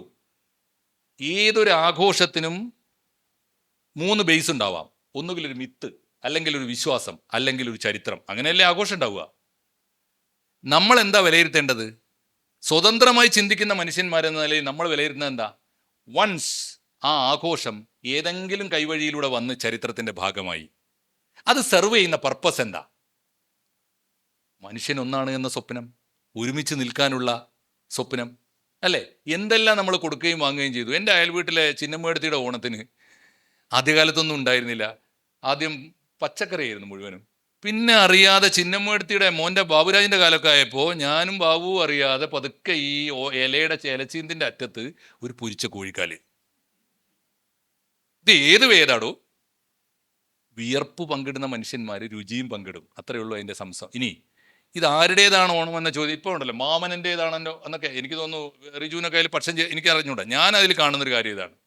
ഞാൻ വേറിട്ട് നിന്ന് മനുഷ്യൻ്റെ ഒരുമയ്ക്ക് വേണ്ടി വാദിക്കുന്ന ഒരു സാംസ്കാരിക പ്രവർത്തകൻ എന്ന നിലയിൽ ഞാൻ കാണുന്നത് സംവാദത്തിൻ്റെ ആഘോഷമാണ് ഓണം. എന്താ കാരണം എന്നറിയോ? ദേവന്മാർക്കും അസുരന്മാർക്കും അവരുടെ ന്യായമുണ്ട്. നമ്മൾ മഹാബലിയെ 10 ദിവസം പൂജിച്ച് കാത്തിരിക്കും. മഹാബലി അസുരനാണല്ലോ. ആരാ ചവിട്ടി താഴ്ത്തിയത്? വാമനാണ്. നമ്മൾ ഓണത്തിന് ഉണ്ടാ പിന്നെ പറ്റുമെങ്കിൽ, ഒരു വിധം പറ്റുമെങ്കിൽ തൃക്കാക്കരമ്പലത്തിലേക്കാണല്ലോ പോവുക. അവിടെ ആരാ പ്രതിഷ്ഠ? മഹാബലിയ? വാമനാണ്. എന്താ കാര്യം? ഈ മിത്തുകളെയൊക്കെ തള്ളിക്കളയുമ്പോൾ ചില മിത്തുകൾ മുള്ളിനെ മുള്ളുകൊണ്ട് എടുക്കാൻ പറ്റുമെന്ന് നോക്കാം. എന്താ കാര്യം? വാമനെ എന്തിനാ നമ്മളെ തൊഴുന്നത്? എന്താ അതിൻ്റെ അർത്ഥം? മലയാളത്തിൻ്റെ സംസ്കാരത്തിൻ്റെ ഏറ്റവും വലിയ മഹത്വം സംവാദാത്മകമാണ്. എന്താ കാരണം? ദേവന്മാർക്കും അസുരന്മാർക്കും അവരുടെ ന്യായങ്ങളുണ്ട്. രണ്ടിലും ശരിയുണ്ടാവാം. നമ്മൾ രണ്ടും സ്വീകരിക്കില്ല. നമ്മൾ രണ്ടുപേരെ ആദരിക്കും. ഇതിൻ്റെ പേരാണ് കേരളം. അതുകൊണ്ടാണ് ഓണം കേരളത്തിൽ മാത്രം ഉണ്ടായത്. കേരളീയൻ എവിടെയുണ്ട്? അവിടെയൊക്കെ ഉണ്ട്. ഞാൻ ഒരു ലിബിയയിൽ ഞാൻ ചെല്ലുന്ന ഒരു യുദ്ധകാലത്താണ്. പാതിരാക്ക് ഒരു തുള്ളി വെള്ളം പോലും കിട്ടാതെ ഹോട്ടൽ മുറിയിൽ ഇരിക്കുമ്പോൾ ഒരുത്തം വിളിക്കുന്നുണ്ട്, മാഷെ നാളെ രാവിലെ അവിടെ ഓണാഘോഷം. ഞാനങ്ങോട്ട് ചൂടായി. എടാ ബോംബ് വീഴുമ്പോൾ വേള് പറഞ്ഞ ഉത്തരം കേട്ട് ഞാൻ ഏതാണ്ട് ഒരു മണിക്കൂർ ചിരിച്ചു. പറഞ്ഞ ഉത്തരം എന്താണെന്നറിയോ? മാഷേ ബോംബ് ഇവിടെ എന്നുണ്ട്, ഓണം കൊല്ലത്തിലൊരിക്കലേ ഉള്ളൂ എന്ന് പറഞ്ഞു. ഞാൻ അന്ന് മനസ്സിലാക്കി. ഞാൻ നോക്കുമ്പോൾ പിറ്റേന്ന് പോയി നോക്കുമ്പോൾ പൂക്കളം ഒറ്റ പൂവുകൊണ്ടല്ല, ഈർച്ചപ്പൊടിയുണ്ട്, മരുഭൂമിയിലെ മണ്ണുകൊണ്ട്, മണലുകൊണ്ട്, ഇലകളുമുണ്ട്, ഒക്കെ പൂക്കളം. അപ്പം എനിക്ക് മനസ്സിലായി, തമിഴ്നാട്ടിൽ നിന്ന് പൂവണ്ടി വന്നില്ലെങ്കിൽ ഓണത്തിന് എന്താക്കുന്നൊക്കെ നമ്മളെ പരിസ്ഥിതി മൗലികവാദികൾ ചോദിക്കുന്നുണ്ടല്ലോ. ഒന്നും ചുക്കും വരില്ല. കാരണം ഈ ഓണത്തിൻ്റെ പൂക്കളം എന്ന് പറയുന്നത് ഭൂമിയിൽ വിരിയുന്ന പൂവല്ലേ, മലയാളിയുടെ മനസ്സ് വിരിയുന്ന പൂവ. ആ പൂ വിരിഞ്ഞോട്ടേന്ന് വെക്കണ്ടേ? എൻ്റെ ഉസ്താദിനെന്തോ മനുഷ്യനെ തമ്മിൽ തല്ലിക്കാൻ, ഭിന്നിപ്പിക്കാൻ എന്താണോ വഴി ഇപ്പൊ തീർത്തു. ഇപ്പൊ കമ്മ്യൂണിസ്റ്റ് പാർട്ടി ഇപ്പൊ ഏറ്റവും ഒടുവിൽ എന്താണെന്നറിയോ? ഏറ്റവും ഒടുവിലത്തെ വാദം എന്താ? സുനിൽ പി ഇളയിടവും പ്രൊഫസർ M.M. നാരായണൻ ഉൾപ്പെടെയുള്ള വലിയൊരു മൃദു ഹിന്ദുത്വ വിഭാഗം കമ്മ്യൂണിസ്റ്റ് പാർട്ടിയെ റാഞ്ചിക്കൊണ്ടു പോകുന്നു. നമുക്ക് രക്ഷിക്കണം, ജിഹാദിനിറങ്ങണം എന്നാ. എന്താ ജിഹാദ്? കമ്മ്യൂണിസ്റ്റ് പാർട്ടിയെ ഇസ്ലാമാക്കണം, മാർക്കം കൂട്ടണമെന്നേ. ഇതാണ് വാദം. ഈ വാദത്തെ എങ്ങനെയാണ് ഭൗതികവാദം വെച്ച്, ഞാൻ അതിൻ്റെ വിശദാംശങ്ങളിലേക്കൊന്ന് പോകും. ഇവർ പറയുന്ന ന്യായം എന്താണെന്നറിയോ? 1920 താഷ്കെൻഡിൽ വെച്ചാണ് ഇന്ത്യൻ കമ്മ്യൂണിസ്റ്റ് പാർട്ടി ഉണ്ടായത് എന്ന് CPM വിശ്വസിക്കുന്നു. CPI അങ്ങനെയല്ല. CPI വിശ്വസിക്കുന്നത് 1925 ഡിസംബർ 26 കാൺപൂരിലുണ്ടായ, ഇന്ത്യൻ മണ്ണിലുണ്ടായ പാർട്ടിയെ ഞങ്ങൾ അംഗീകരിക്കുള്ളൂ എന്നാ. ഈ റഷ്യയിലെ എങ്ങനെ ഉണ്ടാവുമെന്ന് അറിയോ? അന്ന് ലോകത്തിൽ 2 സാമ്രാജ്യത്വങ്ങളുണ്ട്. ഒന്ന് ഉസ്മാനിയ ഖിലാഫത്ത്, തുർക്കിയിലെ ഖലീഫ. തുർക്കിയിലെ ഖലീഫയും ബ്രിട്ടീഷ് ഖലീഫയും തമ്മിൽ, ബ്രിട്ടീഷ് എംപയറും തമ്മിൽ, 2 സാമ്രാജ്യത്വങ്ങൾ തമ്മിൽ ലോകത്തിൽ വലിയ കലാപം നടക്കുമ്പോൾ, ആ വലിയ ഏറ്റുമുട്ടലുകൾ നടക്കുമ്പോൾ ബ്രിട്ടീഷ് എംപയറിനകത്ത് നിന്നുകൊണ്ട് തുർക്കി ഖലീഫക്ക് അനുകൂലമായി നിലപാടെടുത്തിട്ട് അവരുടെ സഹായം തേടാൻ വേണ്ടി ഇവിടെ നിന്ന് ഇങ്ങനെ ഘോഷയാത്രയായി ജാഥയായിട്ട് പോകുമായിരുന്നു മുഹാജിറുകൾ. അതിലൊരു ജാഥ ചെന്നപ്പോഴേക്ക് തുർക്കി ഖലീഫയുടെ സ്ഥാനം പോയി. ഓർമ്മയുണ്ടല്ലോ, ഒന്നാം ലോക മഹായുദ്ധത്തോടു കൂടി 1920 തുർക്കി ഖലീഫയുടെ സ്ഥാനം പോയി. അപ്പോൾ അവിടുന്ന് ആരോ പറഞ്ഞു, ഇതിലങ്ങോട്ട് കടന്നാൽ ബ്രിട്ടീഷുകാർക്കെതിരെയുള്ള ഒരാൾ അവിടെ അധികാരത്തിൽ വന്നിട്ടുണ്ട്. ഇവിടെ റഷ്യയിൽ ലെനിൻ്റെ ഭരണം വന്നിരിക്കുന്നു. അവിടെ ചെന്ന് ഇവിടുന്ന് ഇസ്ലാമിന് വേണ്ടി, ഇസ്ലാമിക ഖലീഫയ്ക്ക് വേണ്ടി യുദ്ധം ചെയ്യാൻ പോയ ആളുകളാണ്. അവിടെ ചെന്നപ്പോൾ മെക്സിക്കൻ കമ്മ്യൂണിസ്റ്റ് പാർട്ടിയുടെ സെക്രട്ടറി ആയിരുന്ന എം എൻ റോയി അവിടെ വന്നിട്ടുണ്ട്. എം എൻ റോയിയുമായിട്ട് ലെനിൻ പരിചയപ്പെടുത്തി കൊടുത്തു ഇവരെല്ലാവരും കൂടി ചേർന്നിട്ട്, നിങ്ങൾക്ക് ബ്രിട്ടീഷുകാർക്കെതിരെ പൊരുതല്ലേ വേണ്ടു, നിങ്ങൾക്ക് തുർക്കി ഖലീഫയെ തോൽപ്പിക്കല്ലേ വേണ്ടു, അതിന് ഞങ്ങൾ സഹായിക്കാം എന്ന് പറഞ്ഞുകൊണ്ടാണ് അവിടെ ആദ്യത്തെ കമ്മ്യൂണിസ്റ്റ് പാർട്ടി ഉണ്ടാകുന്നത്. അതുകൊണ്ടാണ് ഇപ്പോഴത്തെ KN പറയണു, അതാണ് ജിഹാദി കമ്മ്യൂണിസ്റ്റ് പാർട്ടി, ആ കമ്മ്യൂണിസ്റ്റ് പാർട്ടിയാണ് ഈ കമ്മ്യൂണിസ്റ്റ് പാർട്ടി. അതുകൊണ്ട് ബോലോ തക്ബീർ അല്ലാഹു അക്ബർ. ഇതാണ് ജിഹാദി കമ്മ്യൂണിസ്റ്റ് പാർട്ടിയുടെ ഒരു പ്രത്യേകത. അപകടം ഞാൻ തുടങ്ങിയെടുത്ത് ഞാൻ അവസാനിപ്പിക്കുന്നു. കരുതിയിരിക്കുക. മതവിശ്വാസികളെ നിങ്ങൾക്ക് തിരുത്താൻ പറ്റിയെന്ന് വരും. 2 കാരണം കൊണ്ട്. ഒന്ന്, എക്സുകൾ കുറേ ഉണ്ടായി വരുന്നുണ്ട്. മലപ്പുറത്തൊക്കെ എന്തുമാത്രം എക്സ് മുസ്ലിംസ് അല്ലേ, ഒരുപാട് പേര് എക്സ് ഉണ്ടായി വരുന്നു. എസെൻസ് വളരെ ശക്തിയാണ് അവിടെ. ചോദ്യം ചെയ്യുന്ന ശക്തികൾ ഉണ്ടായി വരുന്നു ഒരു ഭാഗത്ത്, ഇസ്ലാമിൻ്റെ പുറത്തിറങ്ങിപ്പോയി ചോദ്യം ചെയ്യാൻ. അകത്ത് പുതിയ പരിഷ്കരണവാദികൾ ഉണ്ടാകുന്നു. ഇനി 3ാമതൊരു കൂട്ടരും കൂടി ഉണ്ട്, അത് ഓർത്തോളൂ. ഞാൻ എങ്ങനെ ജീവിക്കണം എന്ന്, എൻ്റെ ശരി എന്ത് തെറ്റെന്ത് എന്ന് പൗരോഹിത്യത്തോട് ചോദിക്കാതെ ജീവിക്കാൻ തീരുമാനിച്ചൊരു പുതിയ തലമുറ വന്നിട്ടുണ്ട്. ഞാൻ അടുത്ത കാലത്ത് നേരിട്ട് ഒറ്റ കാര്യം കൂടി പറയാം. അതെന്താണെന്നറിയോ? ഈ കൊല്ലത്തെ ചലച്ചിത്ര അവാർഡുകൾ വന്നല്ലോ. കേരളത്തിൽ ഇക്കൊല്ലത്തെ സിനിമ അവാർഡുകൾ വന്നു. നിങ്ങൾ ആരെങ്കിലും ശ്രദ്ധിച്ചോന്നറിയില്ല. ഞാനൊരു വിവാദം എന്ന് പറഞ്ഞാൽ ഞാൻ പറഞ്ഞു, ഇതിൽ 73% അവാർഡുകളും മുസ്ലിം കലാകാരന്മാരും കലാകാരികളാണ് അല്ലേ, ഫെമിനിച്ചി ഫാത്തിമ ഉൾപ്പെടെ അല്ലേ. ഞാൻ പറഞ്ഞു, പ്രിയപ്പെട്ട ഇസ്ലാമിക പണ്ഡിതന്മാരെ, ഇപ്പോഴെങ്കിലും ഒരു വാക്ക് പറയൂ, സിനിമ ഹറാമാണോ ഹലാലാണോ? പറഞ്ഞിട്ടില്ല. ഒറ്റൊരുത്തനും പറഞ്ഞില്ല. എന്താ കാര്യം എന്നറിയോ? സിനിമയ്ക്ക് തിരക്കഥ എഴുതണോ, ക്യാമറ ചെയ്യണോ, സംവിധാനം ചെയ്യണോ, അഭിനയിക്കണോ എന്ന് തീരുമാനിക്കാൻ ഉസ്താദിനോട് ചോദിക്കേണ്ടതില്ല എന്നൊരു പുതിയ തലമുറ തീരുമാനിച്ചിരിക്കുന്നു. അതാണ് എൻ്റെ പ്രത്യേകത. ഞാൻ പൊന്നാനിയിൽ കഴിഞ്ഞ ദിവസം പറഞ്ഞല്ലോ, ഈ അക്ബർ ട്രാവൽസിൻ്റെ മുതലാളിയുണ്ട്, ബെൻസി നാസർക്ക, പൊന്നാനിക്കാരനാണ്. അദ്ദേഹമാണ് കേരളത്തിൽ നിന്ന് ഏറ്റവും കൂടുതൽ ഹജ്ജിനും ഉംറയ്ക്കും ആളെ കൊണ്ടുപോയിരുന്നത്. അതായിരുന്നു അദ്ദേഹത്തിൻ്റെ ബിസിനസ്. അങ്ങനെയാണ് അദ്ദേഹം കാശുണ്ടാക്കിയത്. ഇപ്പോൾ അദ്ദേഹം മലയാളത്തിലെ നല്ല ഫിലിം പ്രൊഡ്യൂസറാണ്. ഞാൻ പറഞ്ഞു, ഹജ്ജിനേക്കാളും ഉംറയേക്കാളും ഒക്കെ ലാഭമുള്ള ബിസിനസ്സായി കേരളത്തിലെ മുസ്ലിം സമുദായം സിനിമയെ തിരഞ്ഞെടുത്തിരിക്കുന്നു എന്ന് ബെൻസി നാസർഖാനെങ്കിലും നിങ്ങൾ കണ്ടുപഠിക്കണം. ഇതാണ്. അതുകൊണ്ട് വലിയ മാറ്റം വരുന്നുണ്ട്. അതുകൊണ്ട് ഞാൻ സൂചിപ്പിക്കുന്ന കാര്യം ഇത്രയേ ഉള്ളൂ. ഈ മാറ്റം വളരെ ആശാവഹമാണ്. എനിക്ക് പ്രതീക്ഷ കുറവൊന്നുമില്ല. ഒന്നുമില്ലെങ്കിൽ ഞങ്ങളൊക്കെ ഇതൊക്കെ പറഞ്ഞുകൊണ്ടിരിക്കുന്നുണ്ടല്ലോ ഇവിടെ. ചെറിയ കാര്യമല്ല. പ്രതീക്ഷയോടെ നേരത്തെ പറഞ്ഞ പോലെ ശുഭചിന്ത ഒരു ശാസ്ത്രീയമാണോ എന്ന് എന്നോട് ചോദിക്കരുത്. പക്ഷെ ശുഭചിന്ത ഉണ്ട്. അത് ശാസ്ത്രീയം തന്നെയാണ്, വസ്തുനിഷ്ഠമാണ്. എല്ലാവർക്കും ഒരിക്കൽ കൂടി ഞാനും അവസാനിപ്പിക്കുന്നു. ഇനി എനിക്ക് തോന്നുന്നു ഇത് അങ്ങനെയാണ്, ഷാജിദയാണിത്. നമ്മളെ പെങ്ങളുട്ടികളെ ഇത് അവസാനിപ്പിക്കാൻ നല്ലത്. അതുകൊണ്ട് ഷാജിദ അവസാനമായി 2 വാക്ക് പറഞ്ഞ് അവരുടെ ചിന്ത കൂടി. ഇത് വളരെ എനിക്ക് തോന്നുന്നു ഭയങ്കര വൈബ്രൻ്റായൊരു ചർച്ചയായിരുന്നു, വ്യത്യസ്തമായൊരു ചർച്ചയായിരുന്നു. സാധാരണ വെക്കാറില്ല അങ്ങനെ അല്ലേ. അത് റിജുവിൻ്റെ ഐഡിയ ആണെന്ന് തോന്നുന്നു. എന്തായാലും നല്ല ഒരു സംഗതി. ഇനിയും നമുക്ക് ഈ പരമ്പരയിൽ എത്ര നേരം വേണമെങ്കിലും ഞങ്ങൾക്കൊക്കെ കോംപ്ലിമെൻ്റ് ചെയ്ത് പറയാവുന്ന കുറേ കാര്യങ്ങളുണ്ട്. എന്തായാലും ഈ വല്ലപ്പോഴുമൊക്കെ ഒന്ന് മനസ്സ് തുറക്കാൻ അവസരം തരുന്ന എസെൻസിന് ഞാൻ പ്രത്യേകം നന്ദി പറയുന്നു. ഇതിൽ ഇപ്പോൾ മാഷും റിജുവേട്ടനൊക്കെ ഫേസ് ചെയ്തിട്ടുള്ളൊരു കാര്യം എനിക്ക് ഫേസ് ചെയ്യേണ്ടി വന്നിട്ടില്ല എന്നുള്ളതാണ് സത്യം.